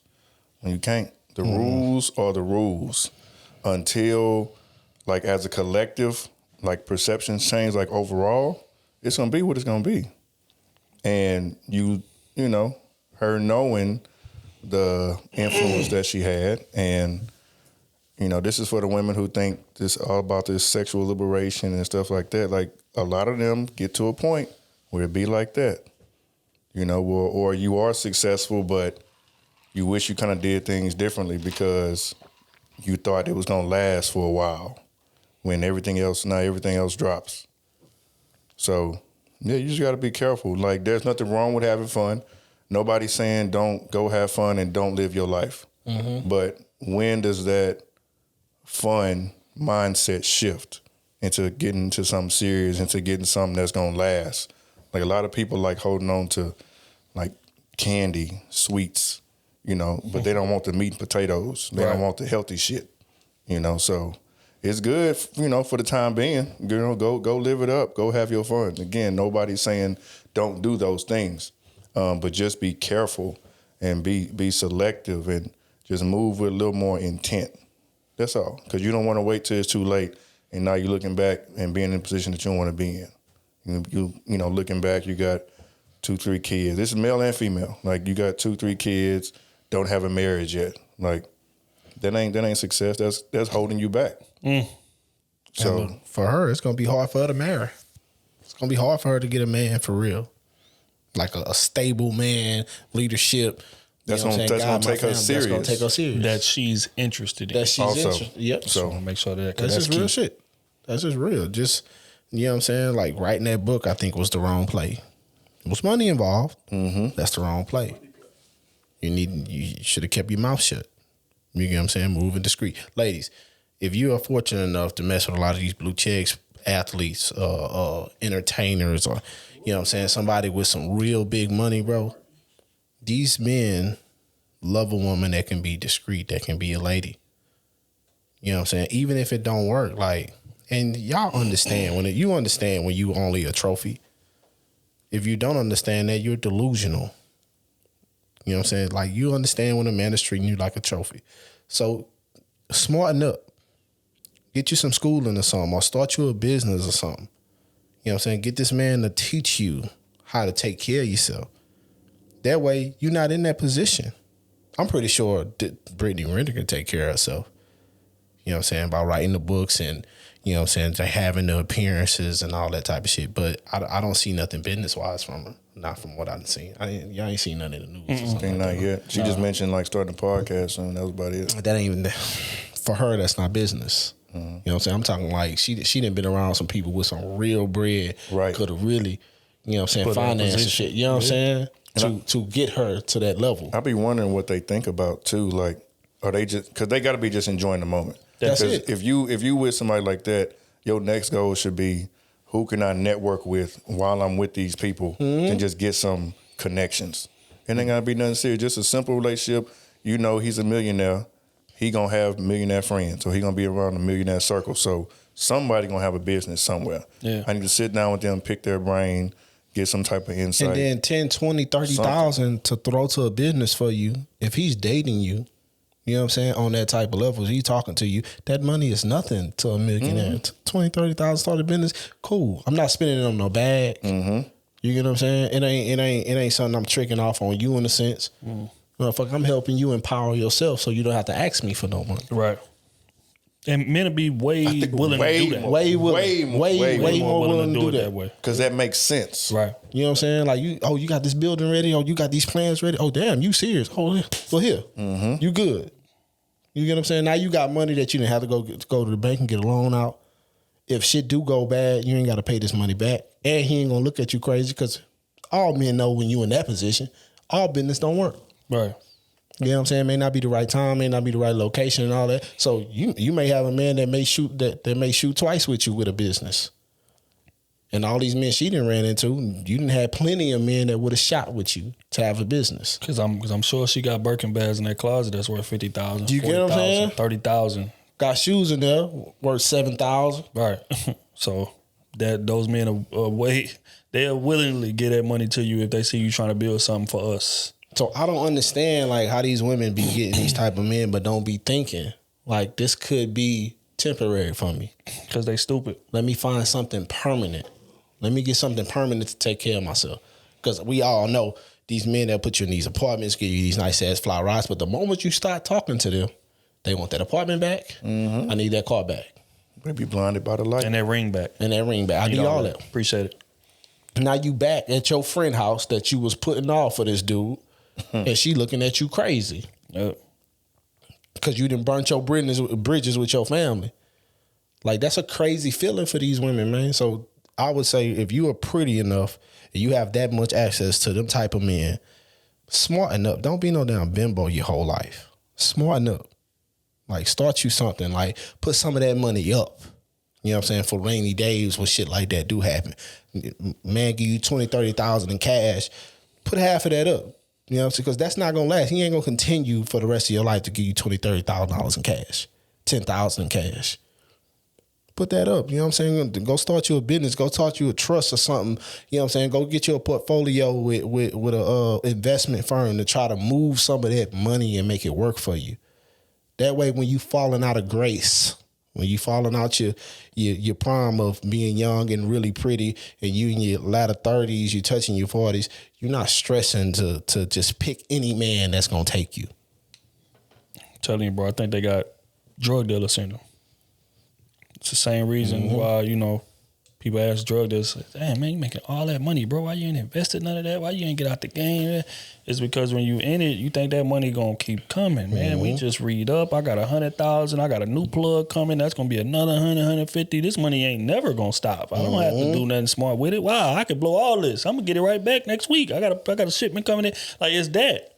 And then when the relationship ends, it's like you said, all that shit gets cut off immediately. Same way when a drug dealer go to jail, police coming in, they taking all that. I need all that. Immediately. Anything that we think is associated to you. Mom's crib, I need that. Sister's crib, I need that. All them cars y'all bought, we need all that. We need all that. But again, when you in it, you thinking it's gonna last forever. And that's what these women be thinking, bro. And that's why it's so sad to see. You have a woman out here who in her prime, she in every video, all the big artists, she had all the exclusive parties, the invite onlys and all of that situation, and they out here moving, just disregarding their homies, disregarding their friends, they chasing these blue checks, this, that, and third, and then you see them hit about 33, 34, and it start drying up.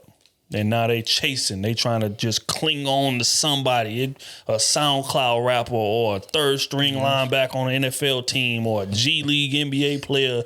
I'm just trying to cling on something because the top men that I was able to get, the A-list men I was able to get, I'm used goods now. I'm damaged goods now. It done been another 22-year-old girl come in this thing that's better than you, look better than you, and that's always going to be the case. So don't be arrogant enough to think that the spot that you in is just always going to be the availability, the access you got is going to always be there. It's not. And a lot of these women learn that the hard way, and that's what it sounds like she learning. Like I said, she could still get a lot of men, sure, but they not the men that she want.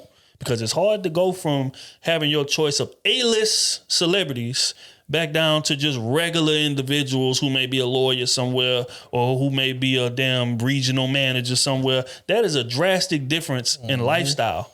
So these women be like, they done been up there so long, they feel like these type of men are beneath me. Yeah, he may be making $200,000-$300,000. That's beneath me. My old man was making that in a month. Yep. So again, while you up making there, $1 million, he ain't lit enough. So again, man, if it's while you up there and you got the opportunity, you got to take advantage of that. It's not gonna last forever. It's not, or you gonna end up just like this, feeling used. I don't understand why they don't treat it like business, because that's what them men is treating you like. They treating you like a business. Yeah, I'm gonna use you as much as I can use you, and then when it's over, I'm gonna sell the business. Sayonara. You know what I'm saying? Arriba dirt chick. I need everything. You know what I'm saying? This a quick sale. Everything must go. You know what I'm saying? I need everything. So women, y'all need to treat it as such too. Yeah. You know what I'm saying? And I'm tired of seeing a lot of y'all, bro, like y'all just be in these positions, bro, and y'all just enjoy. I be seeing a lot of y'all getting y'all cars taken from y'all. You know what I'm saying? Like, yeah, 1 week you driving Bentley or whatever the hell he done bought you, and then 2 months later when he done with you catching Ubers. Toyota Corolla, man. You know what I'm saying? You hide your life trying to make people still make it seem like to the outside world you still living like that. She still got the clothes. She still got the you bags. still got the clothes. So she gonna look like she's still lit, but that money ain't coming in the way it used to be. Like, come on, man. Like, come on, man. Stuff out here, man. Like, I would think sometime they would have like a what they call them type of women. What they call them type of women. What type of women you talking about? I don't want to call them gold diggers. I want to use a sophisticated one. Sack chasers. That's sophisticated. I would think they have a sack chasers club. Yeah. So as soon as they graduate to A-list, they join the club, and then the sack chasers be like, hey, don't let these men use you like this. Hey, save some of that bread.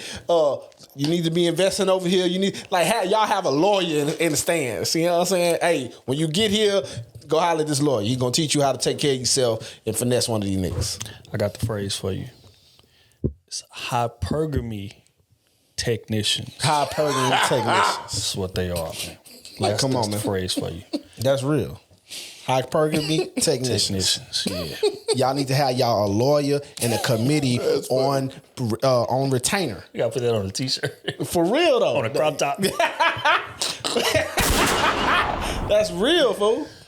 Like, y'all need to have a lawyer on retainer, with some and y'all need to have a committee to show y'all what y'all need to be doing, not just fucking. Y'all don't need to just be fucking and be eye candy on the arm. You need to be setting yourself up. Setting yourself up just in case something happens. We're not talking about with no child. We talking business and all this stuff. Something where you can take care of yourself. You can feed yourself. You can have the basic needs for yourself, and you ain't got to. Because it's totally different when you walking into a situation knowing, hey, motherfucker, I can lead this and take care of myself. Yeah. To have my basic necessities. It's a different type of power you have rather than going into the situation and he know you ain't got nothing. you are immediately replaceable. Immediately.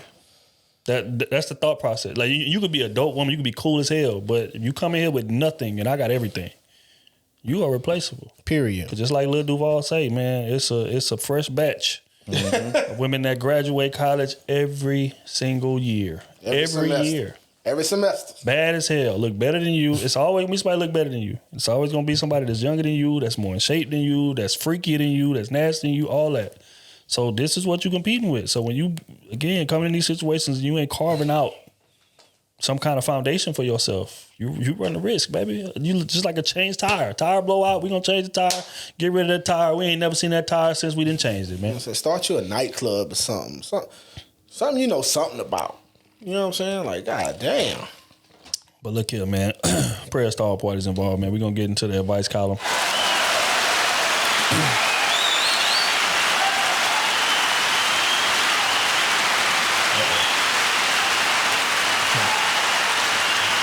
All right, man. First one. It's from a member of the Patreon, and they want to be anonymous. Yeah. Let me see the name, man. Let me see the name. Hey, this one, man. Look here, man. But, can I say what gender it is? Sure. It's a dude want to be anonymous. Yeah.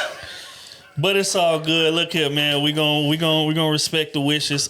Speaking of why we are here, man. Everybody that's watching this podcast and y'all want to ask us questions, y'all want to come on Instagram, put questions in the DMs and the chats and all of that. We're here to tell you, man, if you want your questions answered on the pod, you have to be subscribed to the Patreon, man. We get a lot of questions, as a lot of y'all say when y'all come in our DM. Hey, man, I know y'all get a lot of questions, but look, I got this situation I'm going through. They be trying to run it, boy. They be trying to run it, boy. Right. And I ain't gonna lie, I see it, but it'll never be answered. That's real. Hey. No, really, because if we answered all y'all questions, we would never have time to do anything else. That's just honest. Like, that's how many of them come in. So again, if you want your question answered, subscribe to the Patreon. You can subscribe to any tier. We got multiple tiers, any tier. And if you want to ask a question, put the question in the message box and we'll take care of you. But hitting our Instagram with questions, hitting our Twitter DMs with questions, hitting our TikTok DMs with questions, putting questions in the YouTube comments. So y'all sneaky. That's not gonna get answered, man. And I just want to put that out there. Patreon.com/Krew Season, man. Make sure that y'all tap in. We'll get y'all questions. And we answered. showing love on the price, dog. For sure. Showing love. For sure. But all right. He says, what's up, Krew? My main question is, should a man judge a woman by the way she moves while being single? Context. My coworker and I are both team leads in our department, and we work very closely together all the time. Over time, she really has become my homie, and I am attracted to a lot of things about her. She looks good, very intellectual, got my same sense of humor, everything. She's been single for about 8 months now, but she's really in a hot girl phase. I've known her long enough to see how she is in her relationships, and when she's in a relationship, she is very loyal. Eventually, me and her started hooking up, and the sexual chemistry is amazing. Like, wow, in all caps with an exclamation. So she broke you off. Yeah. He said we had an understanding that we are both single and can do what we want. But recently, I had to see her hot girl behavior right in front of me. We went to the company holiday party, and she kept saying that she was going to go home with me afterwards. I was waiting for her to come outside at the end of the night, but come to find out, she ditched me to go have a threesome with a different guy and a girl. It's all good, though, because I just ended up going to spend a night with somebody else on my roster. This shit is toxic because the next day she came over and gave me head all day, basically apologizing. Should I continue to just keep having fun with this girl and think nothing more of it? Or is there any world where we can be in a relationship and I not look like a goofy? What? Should her disrespect and the way she moves while single disqualify her from possibly being my girl someday? Thanks. Love the pod. Does it disqualify her? Should you judge a woman by how she moves when she's single? Yes, a few questions. When you considering her for a relationship. But you're right. That one you asked was one of the questions too. I just wanted to get the first one out the way. Say it again one more time. Should you judge a woman by how she moves when she's single when you're considering her for a relationship? Yeah, absolutely. To an extent. You know, she is single. You single too. You know, do you care if she judge you off the things that you've done? You know, so that's one thing to take into consideration. But I think there are all kind of levels to it. Y'all say now. She did you dirty by going. Maybe that situation looked more fun. She was lit. Maybe that was her first time wanting to do it, and she ain't never did nothing like that. But you not her man, so she can do whatever the hell she want to. Would I judge? Yeah. Look, I'm trying to throw out some, you know. Nah, keep it real. Keep it real. Oh, if you in that same situation, and I knew that, I wouldn't do exactly. It. I wouldn't. Come on. Let's call a spade. But she's single. I would judge. I would. She's single. But I would also, me talking to myself and understanding there's no titles involved here. That's the only thing. There's no titles involved here. We both know the rules. The rules have been set. Had I had a threesome, I would have took it. You get what I'm saying? I would have took it. So in a sense, yes, I would be upset because I had intentions of going home further with you that night. And further. Right? But I can't say further because he has the intentions, but he don't know how she feel.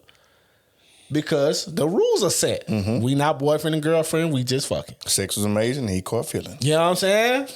So on his end, you catching feelings. You don't know how this other woman feeling. You really don't know that.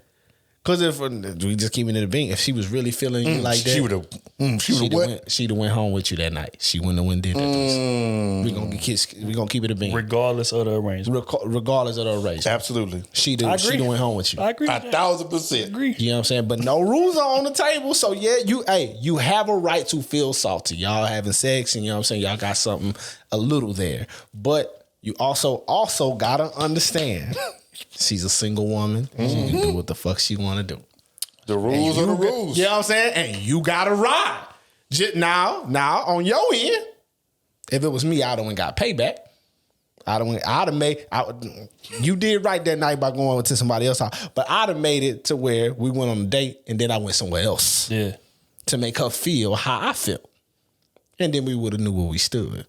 And she had to tell him what happened. I wonder how you found out. Oh no, she told him. You could tell by just reading her description that she gonna keep it G. Yeah, she kept it a bean with him last night. We ain't got no title. I'm willing to make it up by doming you up all day. Yeah, so in that situation, cool. I mean, I got to take the apology. Yeah, man. You know what I'm saying? So hey, it's just real. The rules are set.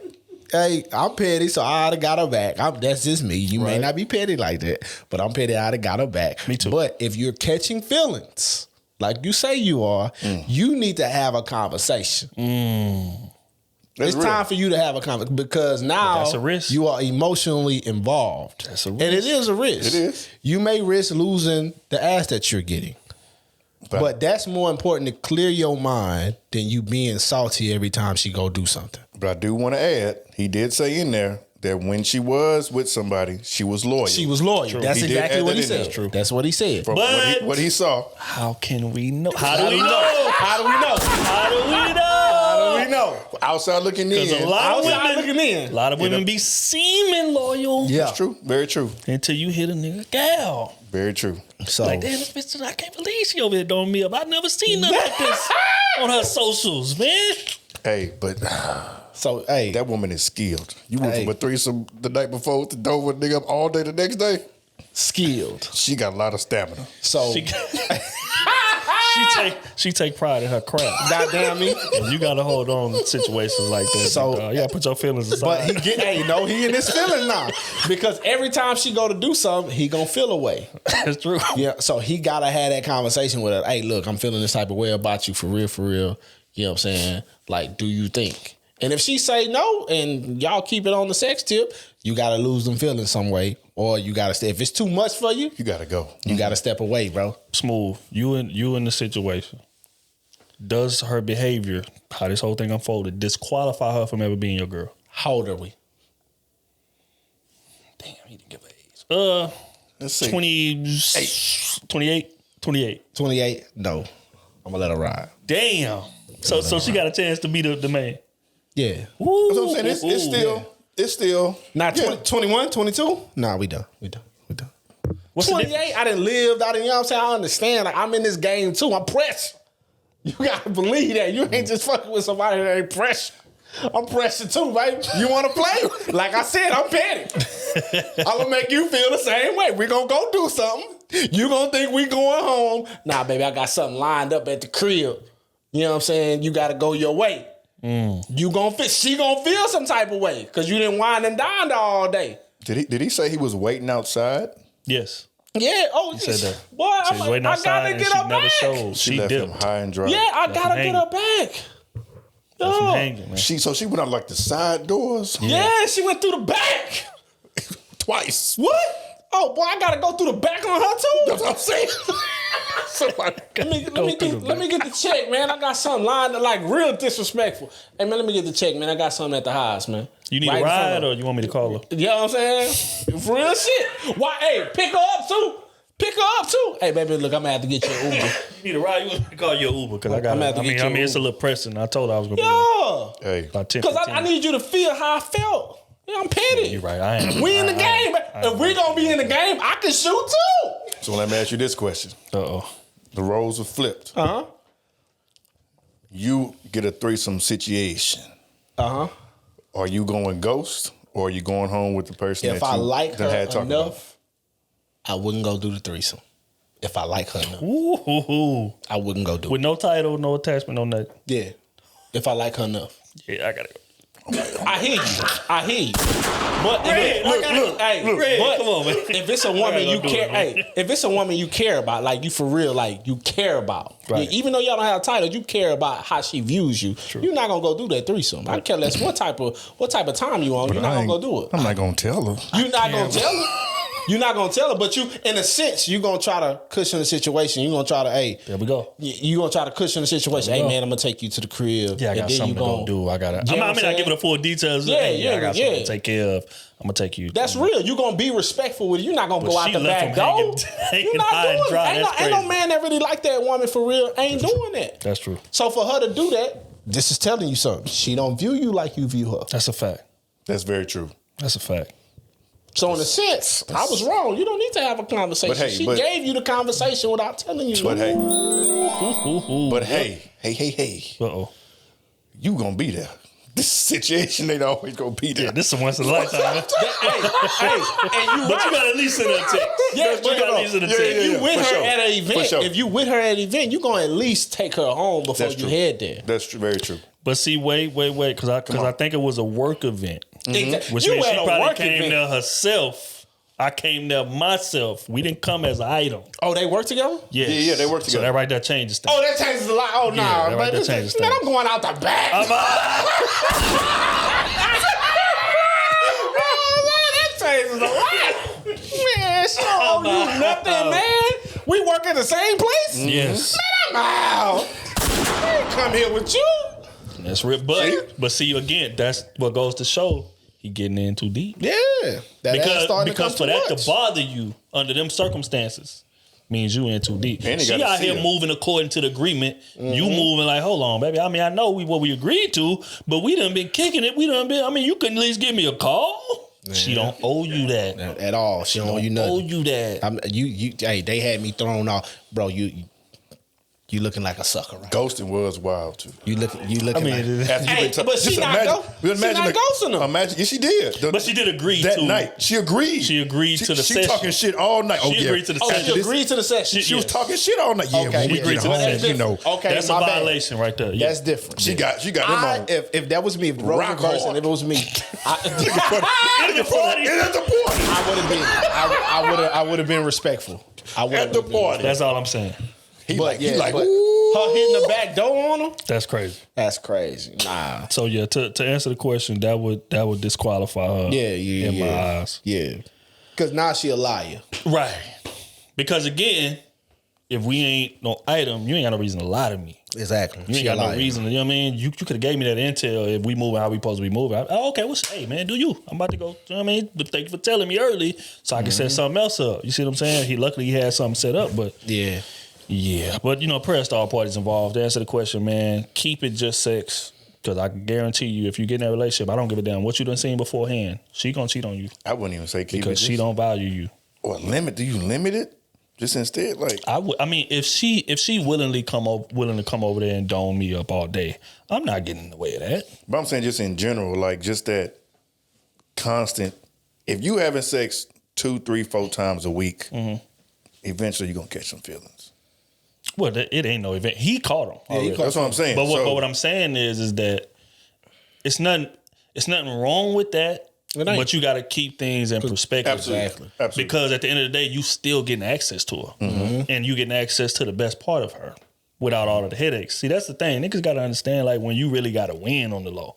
See, these men out here that she maybe get serious with one day or whatever, they going to have to deal with all of the extra toxic shit. You just getting her coming through, doming you up, her coming through, giving you back shots, things of that nature, her calling you over, doing your thing. But in the process of that, you got to be living your life. And that's why he caught up. Because I guarantee you, this man had cut off probably most of his options. This was something that he just had, you know, hey, man, got that go-to. I can hit 4 in the morning. Hey, man, what, you up? All right, I'm on the way.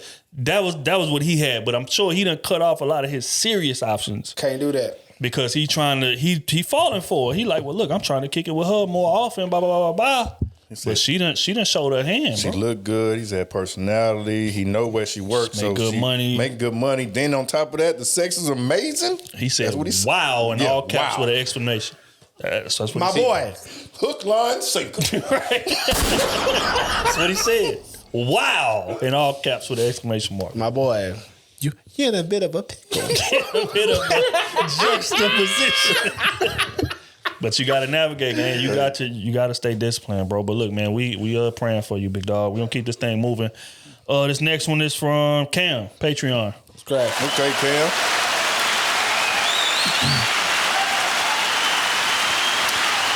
My dog, man. All right, he say, what's good, fellas? I hope you guys are having a great evening. In episode 123, when you guys were talking about the clean cut only getting white and Hispanic women, Trill said something that stuck with me. He said, quote unquote, confidence comes from overcoming some type of adversity. My question to guys is, where does your confidence come from? And what type of adversity did you guys overcome? Hell of an answer. Y'all want me to go first, or you gonna go first? Go ahead. Nah, I'm gonna let you go first. Go ahead, bro. Go ahead, bro. Go ahead, baby. Nah. You go ahead. You want me to go? Go ahead, man. All right, look, a nigga like me, man. Look, I came from walking, baby. I came from the trenches. Like I came from a dysfunctional household. I came from goddamn me waking up at 5 a.m, getting ready for school, catching that bus at 6:30. Goddamn me getting off from school, walking to McDonald's to go to work, getting off a McDonald's at 12 a.m. Walking home sometimes, like paying some of my coworkers to get home, and sometimes my parents, my moms came and got me and shit. That put a lot of fire under me. You know what I'm saying? Getting home at 1:30. Yeah, and if it's my week to wash the dishes, I still got to wash the dishes before I go to bed and then repeat this shit. You get what I'm saying? Like, y'all can, my life not private. I post my shit. This shit everything to me. Everything I wanted to do in life, I done it. All this shit is just extra. All the rest of this shit in my life is extra. That's my motivation, to just keep pushing, showing these young niggas, hey, all this shit is possible. You know what I'm saying? Showing the young niggas from the trenches. All the people that got silver spoons in their mouth, found and dandy, but I don't know how it is to be raised under that. My son knows how it is, but he's too young to tell you. You know what I'm saying? So everybody that was raised like me that don't know a way and all that type of shit there, and they reach out to me, I show them a way. Here, I just had a dude in my inbox told me he in school now. Goddamn me, he see it different just off him watching the podcast and looking at me like how our lives is. You get what I'm saying? So I like to be that type of motivation. That's what keep me pushing. You know what I'm saying? Because I know I'll never live on my knees again, ever. You know what I'm saying? I know I'm going to be the first to do it all. I know I'm going to be, you know what I'm saying, on top of the shit. However way I got to do it, I'm going to win. I can care less. You know what I'm saying? And these days, I'm on some, I got a family now. So if I got to step on you to do it, I'm sorry. I'm sorry you didn't want to get out the way. I'm going to step on you. You know what I'm saying? So that's what keep me motivated, dog. All them days, I still remember that rain hitting me. You know what I'm saying? I still remember how my legs feel when walking from Walmart. I still remember all that shit. You know what I'm saying? And now, the mailbox a block away from me. I ain't walking nowhere. Nowhere. I'm starting that truck up. Around that corner. Go and get the mail. That's just real, man. We ain't walking left the windows down. All that saying? Everything just to go around the corner. Literally a block away. Nigga, turn the radio on. That's a fact. And I'm still a hood nigga. I still do the radio. I still, you know what I'm saying? I still shoot dice. I'm still playing domino. All the shit that I grew up loving to do and all that shit there. Even though I live in a prestigious place and all these type of things, bro, I'm still the same motherfucker from way back then. Same person, same funny cat. You know what I'm saying? I just don't do nothing illegal. I don't, you know what I'm saying? And I don't be nowhere to where, you know what I'm saying, illegal activity is going on at. That's the only thing changed about my life. Everything else, I applied to hustle and I knew what I wanted. So that's what keep me confident. As long as my wife and my son happy, all the rest of that shit extra to me. And that's my confidence. Come on, man. Let's get that harp going. Oh, what adversity have you overcome to instill the confidence that you walk around with today? Man, shit. It's been a lot of different things. Just knowing, like I've always said before, like, you know, I lost my pops when I was 10. So, like, from that day, it was like the weight of the shoulders was on me. And so it was like, I can't fail. I didn't want to be a statistic. Especially, you know, you in school, middle school, high school, they start to tell you statistics of successful people, you know, when it's just a single mom or it's just single parent in general. They just throw all these statistics to you about going to jail and the likelihood and committing crimes and all that stuff. And I never wanted to fit in any type of those categories.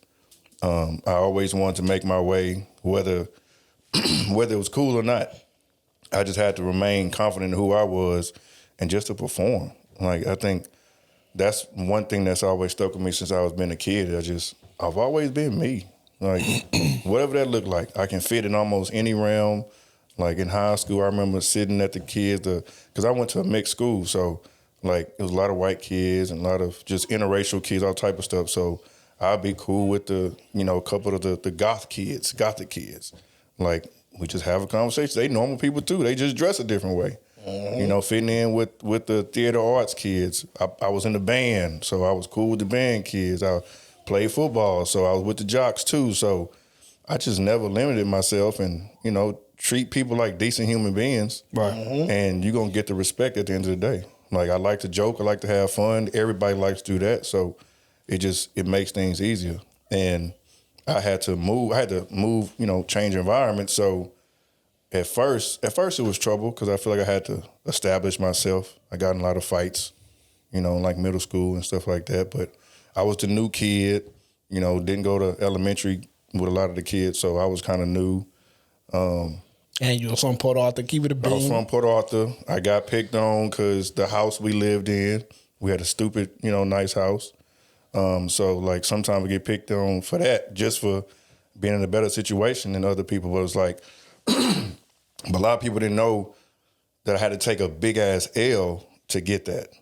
You know what I'm saying? Yeah. So they didn't understand that part, but you can't explain that to kids, right? You know, 13, 14 years old. So, you know, when it was time to do something, you know, it's either fight or flight. Either you going to stand in your own 2 feet and make sure nobody mess with you, or you can fold and cower away like a lot of people did. And so that just wasn't me. I just, you know, feel like you always had to rise to the opportunity. I mean, even playing sports. Like, I remember my junior year, I didn't start initially. I'm used to starting.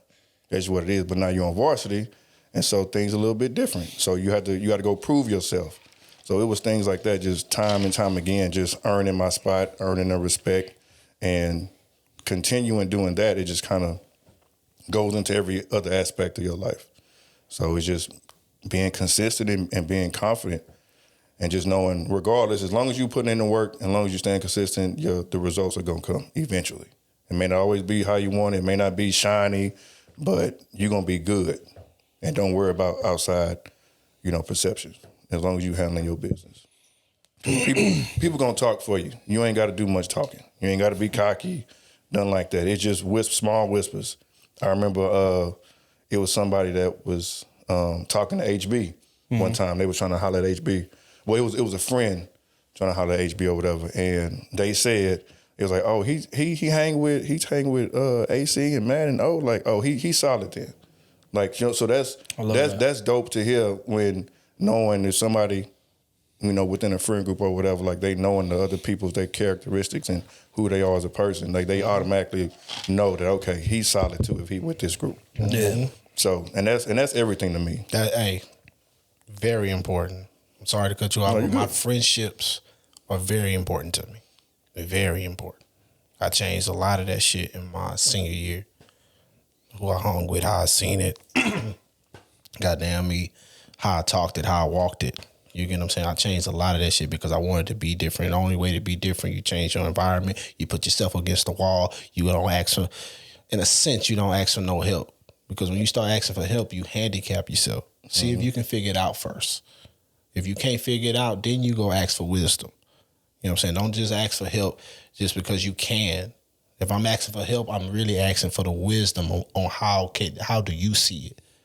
You get what I'm saying? So that's what I had to do. And with doing that, I came out on top.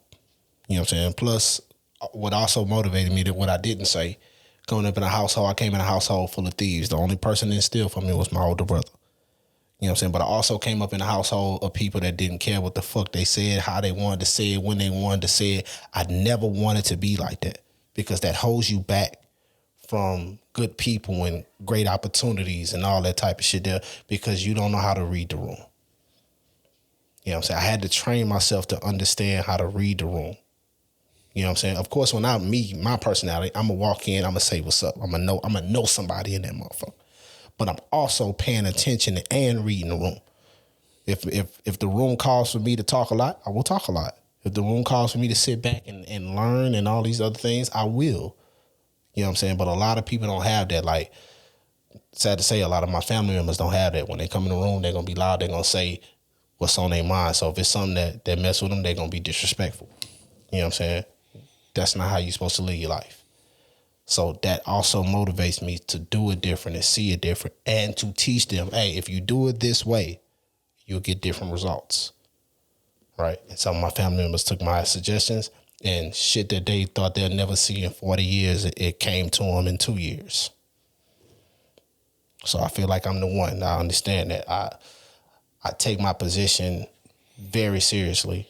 You know what I'm saying? In my family structure, I understand my family is going to come to me for information. I understand when shit start happening, people going to reach out to me. I understand all these things. You know what I'm saying? Now, I have a problem with not meeting someone on my level, so to speak, in my family. So I have to talk to my friends. Because in the sense of my family, I feel alone. You know what I'm saying? I feel like I'm the only one. I feel like, you know what I'm saying, like it's just me. So I don't have any counsel that I can talk to. So in a sense, I'm not gonna make the right decisions all the time because I know I'm petty, I know I'm vindictive, I know I hold grudges. So if you ever wrong me in a way, and I have to work on it, if you ever wrong me in a way and I feel slighted, and you're grown. Now, if you're a kid, I may let you make it because you making decisions on kid minds. But if you're a grown person, you're making grown decisions, I will never let you slide. That's just me, and I am wrong for that. But that is my motivation. That is what kept me from going back to the streets. That is what kept me from being on people's asses. That's what kept me from, you know what I'm saying, out of jail. You get what I'm saying? So that is really, my friends around me are really, they really my brothers for real. You get what I'm saying? Like they are really, really my brothers because I look up to those guys. I look up to every single one of them and what they do for a living, how they carry themselves, all that type of stuff. I look up to them guys. So my friendships and people I have around me is very, very important to where I want to be and where I see myself and where I see our circle. So that is very important. Damn, this nigga got me emotional on this motherfucker. Let it out. Yeah, nah, I mean, you know, for one, man, I just want to say, you know, I feel the same way. You know, as far as my brothers everything to me, literally. You know, especially just in, you know, life. That's why it's so amazing, man. We be telling people, or people who familiar with the journey, they're like, damn, y'all motherfuckers still hanging? Y'all still cool? Mm-hmm. It ain't been no sideways. It ain't been no snaking. It ain't been none of that. You know what I'm saying? We done been able to maintain this bond that we have and transfer it into something that's beautiful, you know, that's lucrative, that's, you know, impactful, that's influential, all of these things that, you know, this situation that we done built together, you know, is monumental. if we're gonna be honest. And I don't think we pat ourselves on the back enough for that. But you know that's real. You know, it just shows just how important loyalty is. But you know, in terms of the question, my confidence comes from my resourcefulness. To be honest, I think every situation that was presented to me, I figured out and I dominated. It's just honest. You know, I come from a family of, you know, especially on my mom's side, you know, a bunch of criminals. All my cousins on that side done been to jail before, you know, for myriad of things, shootings, drugs, all type of situations like that. And I was able to navigate and not go to jail. You know, in school, same situation. You know, I think we had 500 people in our class. I graduated top 10 in it, academically. Sports, I had a lot of pressure on me to play. For my family, y'all heard me the last part. You know, football is religion in our family. You know, and that it just is what it is. So that was bestowed upon me. It's like, hey, this is what you're gonna have to do. So when I got there, I dominated in that as well. Made all district and things of that nature. And you know, went to college and played ball there and was defensive team captain before I retired and gave it up. And then, you know, transferred against my coach's wishes. I remember having that conversation with him. He was like, look, man, you know, this is an older white man who's no longer the coach there now, but it's funny how his prediction to me ended up coming on him. But that's neither here nor there. He set me down in the office. I told him, I said, look, coach, man, I'm about to transfer. I don't feel comfortable being here. Man looked me dead in my eyes and said, you gonna be a failure then. He said, you willing to leave this great environment that we have set up, all these networking situations, is to go where? To transfer where?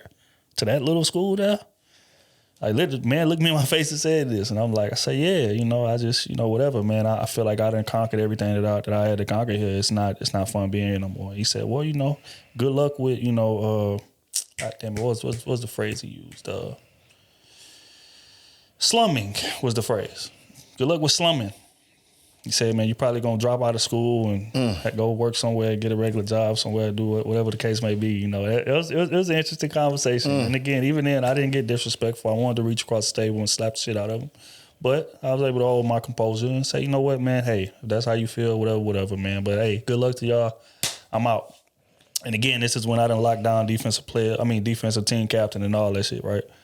So I ended up transferring to U of H, and I graduated in time, same way I said I was going to do. Got out of there. I'm making six figures now at the job I'm at. Man told me I'll be working at Target somewhere or something like that. But, you know, again, that being the first person in my family to go to college and graduate, more odds, you know what I'm saying, with this platform, you know, not having familiarity with social media. We got in and we built influence here. And now we 100,000 strong in multiple applications, you know what I'm saying? And just influential people that millionaires and different things like that looking up to us and, you know, the situation that we done built. So, you know, again, I don't want to make it, you know, like I'm tooting my own horn or anything like that, but that's where confidence comes from. Obstacles was presented in front of me. I dominated them every single time. So now going from that, anything that I encounter, it's just a matter of me sitting down and deciding, you know what, hey, I'm about to focus on this. I'm about to figure it out. That's it. And it's going to be dominated. And that's how I move in life. It's the same thing with women. It was a point in which I was shy to talk to women. I was nervous. I was, you know, introvert and, you know, things of that nature. But then, you know, like everything else, I sat down, I figured it out. Let me realize, you know, or understand what it is that women think, how they move, how to appeal to them. And then, you know, that turned into something else. But, you know, not to brag. I'm a married man now. Salute to my old lady. But, you know, again, obstacles that was just conquered. So, again, if you just look in every aspect of my life, the odds I beat, the obstacles that was put in front of me, I not only surpassed them, but dominated them. Once I decided to, you know what, okay, I'm about to focus on this. So that's where the confidence comes from. So now it's no room that I can walk into that I don't feel comfortable from. Whether it's in the hood, it's a hood of spots, niggas in there shooting dice, niggas in there playing dominoes. I'm walking that bitch and be super comfortable the same way I can walk in that corporate room and there's millionaires in there and we discussing business and different terms and shit like that. I'll be able to sit down and talk my shit in that room as well and stand out in whatever situation that is presented. Whether it's a room full of intellectuals or it's a room full of criminals, I'm going to be able to stand out in those rooms. Why? It's because of all of the odds that I beat. So so that's what I meant by saying that in that episode that you're talking about. So that's why I tell dudes all the time, master something, anything. Because that's where your confidence comes from. People think it comes from like shallow shit. That's why you have people that are millionaires and are insecure as hell. Because sure, they might have the money, or it might have been given to them, might have been, you know, inherited or whatever the case may be, or they might have looked up and hit a lick or something, but they ain't never mastered something. You know what I'm saying? It was given to them, so they insecure compared to somebody who, you know, may have an interest in being a violinist or something, and they go master that shit and become the best violinist in the city, or a soccer player, go be the best soccer player in the city, or sign or intellectual or something. Now he's speaking in public events and shit like that because he done mastered, he done put his 10,000 hours in and things like that. That's what builds confidence. I know that regardless of what happens, I can lean on that and I'm gonna be great. But if you don't have anything like that to lean on, then your confidence is determined by external things, what people think of you and things of that nature. You know what I'm saying? So find something, master something, be dominant in something, the confidence is gonna follow. Whether that be being a great dad, or whether that be being a great husband. It ain't gotta always be be tied to finances and different things like that. Being a solid person. Like that's something else that's important to me, my resume. It ain't a nigga walking this earth can say that Trill snaked me, man. This nigga stole from me. He did, you know what I'm saying? He snaked me out. There's nobody that could ever say that. I done took losses so my niggas can win. That's how I'm cut. That's who I am. You know what I'm saying? My morals and things of that nature is of the utmost importance to me. You know what I'm saying? So again, that's what I mean by mastering something. Being the best at that. Sticking to your morals. Being a man of respect. A man of integrity. But just master something. And your confidence is going to come directly behind that. Yeah. So. You got to go through, I think, just some type of, adversity just builds confidence. You got to take some L's. If a nigga tell you he always winning, he lying. Damn, man. He lying. Facts. Because you got to take some L's to learn from that and get stronger from that and grow from that. That's why some people, like, when they get money and then they end up losing some, they either homeless jump or off a cliff. jump off, you know what I'm saying, some extreme. We seen that Brady made off. Exactly. They ain't never took no L. When you take an L, it's like, damn, this sucks, but it's only for right now. I'm going to be able to get it right back. And it puts a fire in you. I don't never want to feel this again. And that's what happened. It put a fire in you. You know what I'm saying? So it's like, I would rather, even now, and some would say that it's a bit detrimental, but I hate losing 100 times more than I enjoy winning. 100 times more. Like losing at anything, it like cuts me deep. Anything, bro, it hurts. To where it's like I'll go home and I'll just obsess over it and I'll study it and I'll master it and I'll figure it out. You gotta see our card games.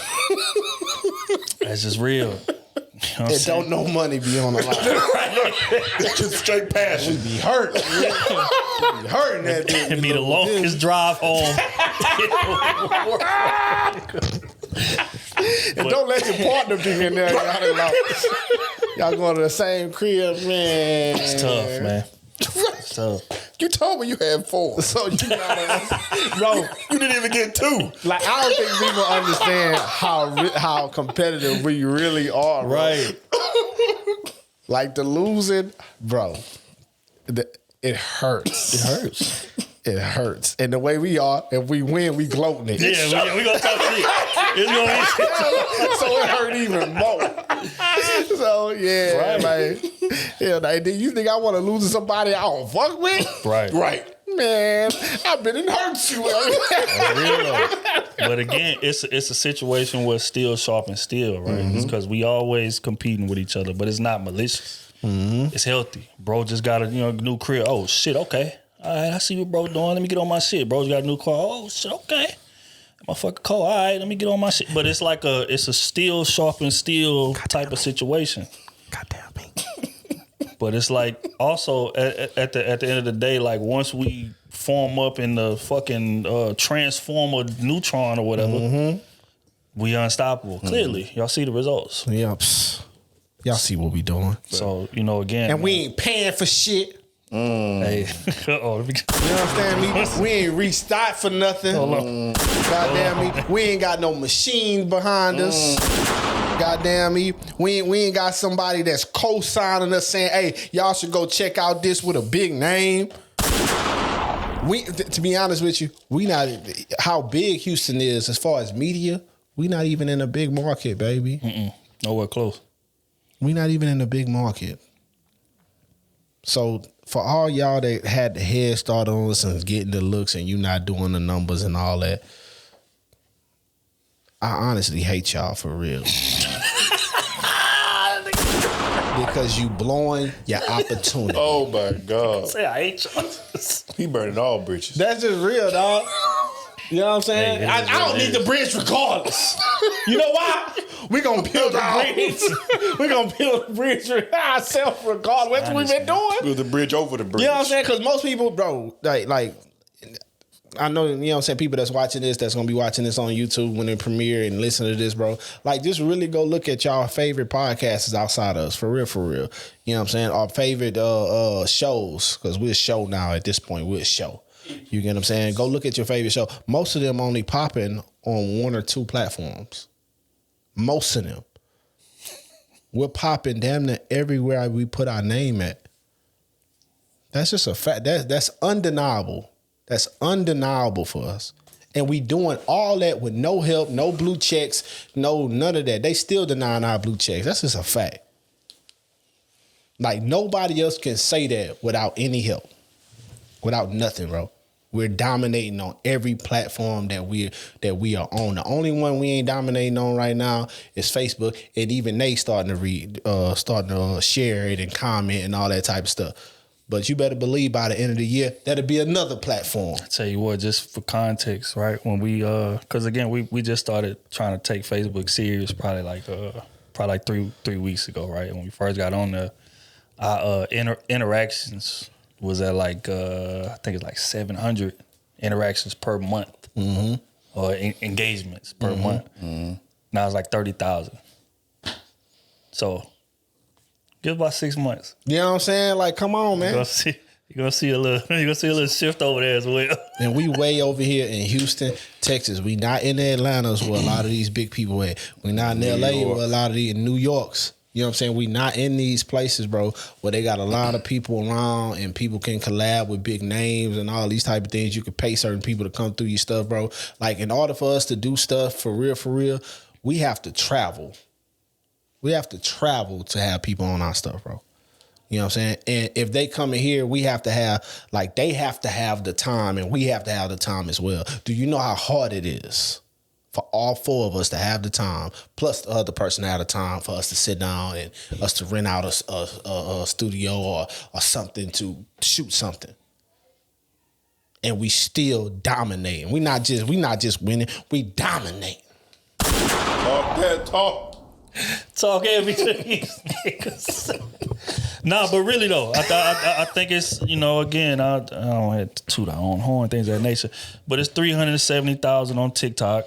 I think it's 140,000 on YouTube now. 110,000 on Instagram. So it's just, you know, and again, Facebook, give us about 6 months. That's it. And it's gonna look similar over there as well. So just, you know, about again, every major platform on this planet we are dominating on. Hell, you're lucky we ain't on Twitch. Yeah. Fam. Soon. You know what I'm saying? They lucky we ain't over there. 2024, we gonna try to get on that. You know what I'm trying to get on some we gaming. We tackling one at a time. I'll tell you. Come on, what's up? We can get on that gaming. You know what I'm saying? Like, they lucky we not over there, bro, because we'll dominate on that too. Like, everything Krew season and us 4 fellas have touched, we put up the numbers in. So just imagine if we had some help. If we had somebody like, hey, we're going to put some money behind y'all. We're going to have y'all sponsor somewhere. We're going to put y'all in the magazine. We're going to do that. They'll get their money back tenfold. But again, going back to the topic, confidence. That's where the confidence comes from. Beating those type of odds. Like I said, you know, this is a platform where, you know, it's not interview based. It's us. A lot of these clips that's going viral. Like, you go look at a spiritual word and salute the bro. That's my dog. But you know, you look at the numbers that they doing on there, and then go to our page and look at the numbers that we doing on just our page with us, our content. You know, a lot of people call themselves content creators, and I be seeing it, but you know, they be posting other people's viral clips. Right. We go viral ourselves daily.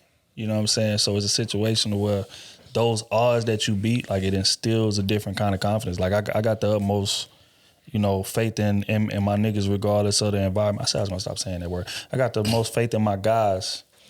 Then regardless of the environment, I feel like if any one of us, if they call us to come on a View, we gonna go out there and talk that shit. If they call us to go on this platform, we gonna go out there and talk that shit.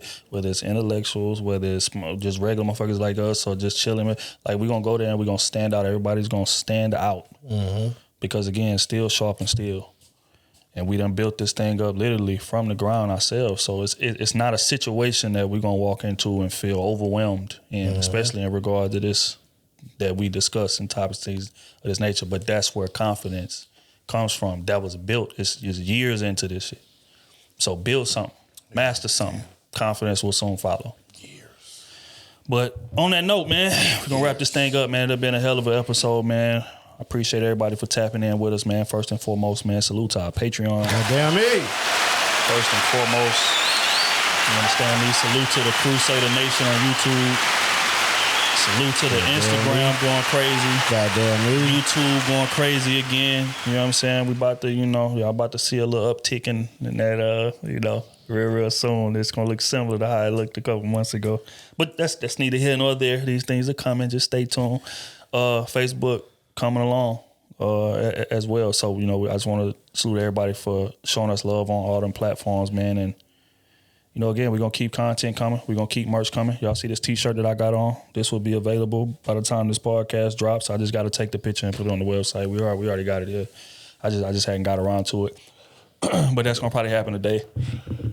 And, again, when it dropped, man, y'all just keep supporting, man. Keep on rocking with us like y'all done been doing, man. I definitely can speak for the guys when I say that we appreciate every bit of it. We read all the comments, a lot of the questions. We read them as well. We can't respond to all of them. But, again, we definitely see the, love and appreciation that y'all giving us.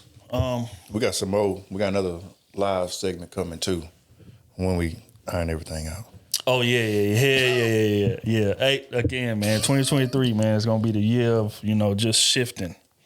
Just giving y'all, pardon me, different forms of content. And I feel like that's going to really, really, really take off. We're still fleshing out the idea, but when we roll it out, y'all already know how we coming, man. So, just pop out and, support, show us love, man. Live show, too, in the planning stages. Facts. First show will be in Houston. Yeah. First show will be in Houston. So once we start ironing all of that stuff out, we definitely going to have y'all dates out well in advance so y'all have plenty of time to, put your bread away and things like that. So, and then we'll keep y'all in mind, too, have hotels or whatever nearby and things like that, spots that y'all want to check out and stuff. So, yeah, so we'll have all that for y'all. Yeah, it'll be pop-up events. We're going to kick it, man. I'm thinking about setting up a bowling night that weekend. Everybody pull up, man. We rent out the whole bowling alley and just, do our thing, man. We kick it, have fun, take pictures. I can whoop y'all ass in bowling. And he talking to y'all. Yeah. That's a fact. He ain't talking to me. That's a fact. Because he ain't talking. Like I said, if you ain't bowling at 2:32, whoop all y'all ass in bowling. But yeah, I mean, it's gonna be, it's gonna be dope, man. So, like I said, y'all know how we gonna come, man. We ain't gonna half-ass it. So just stay tuned, man.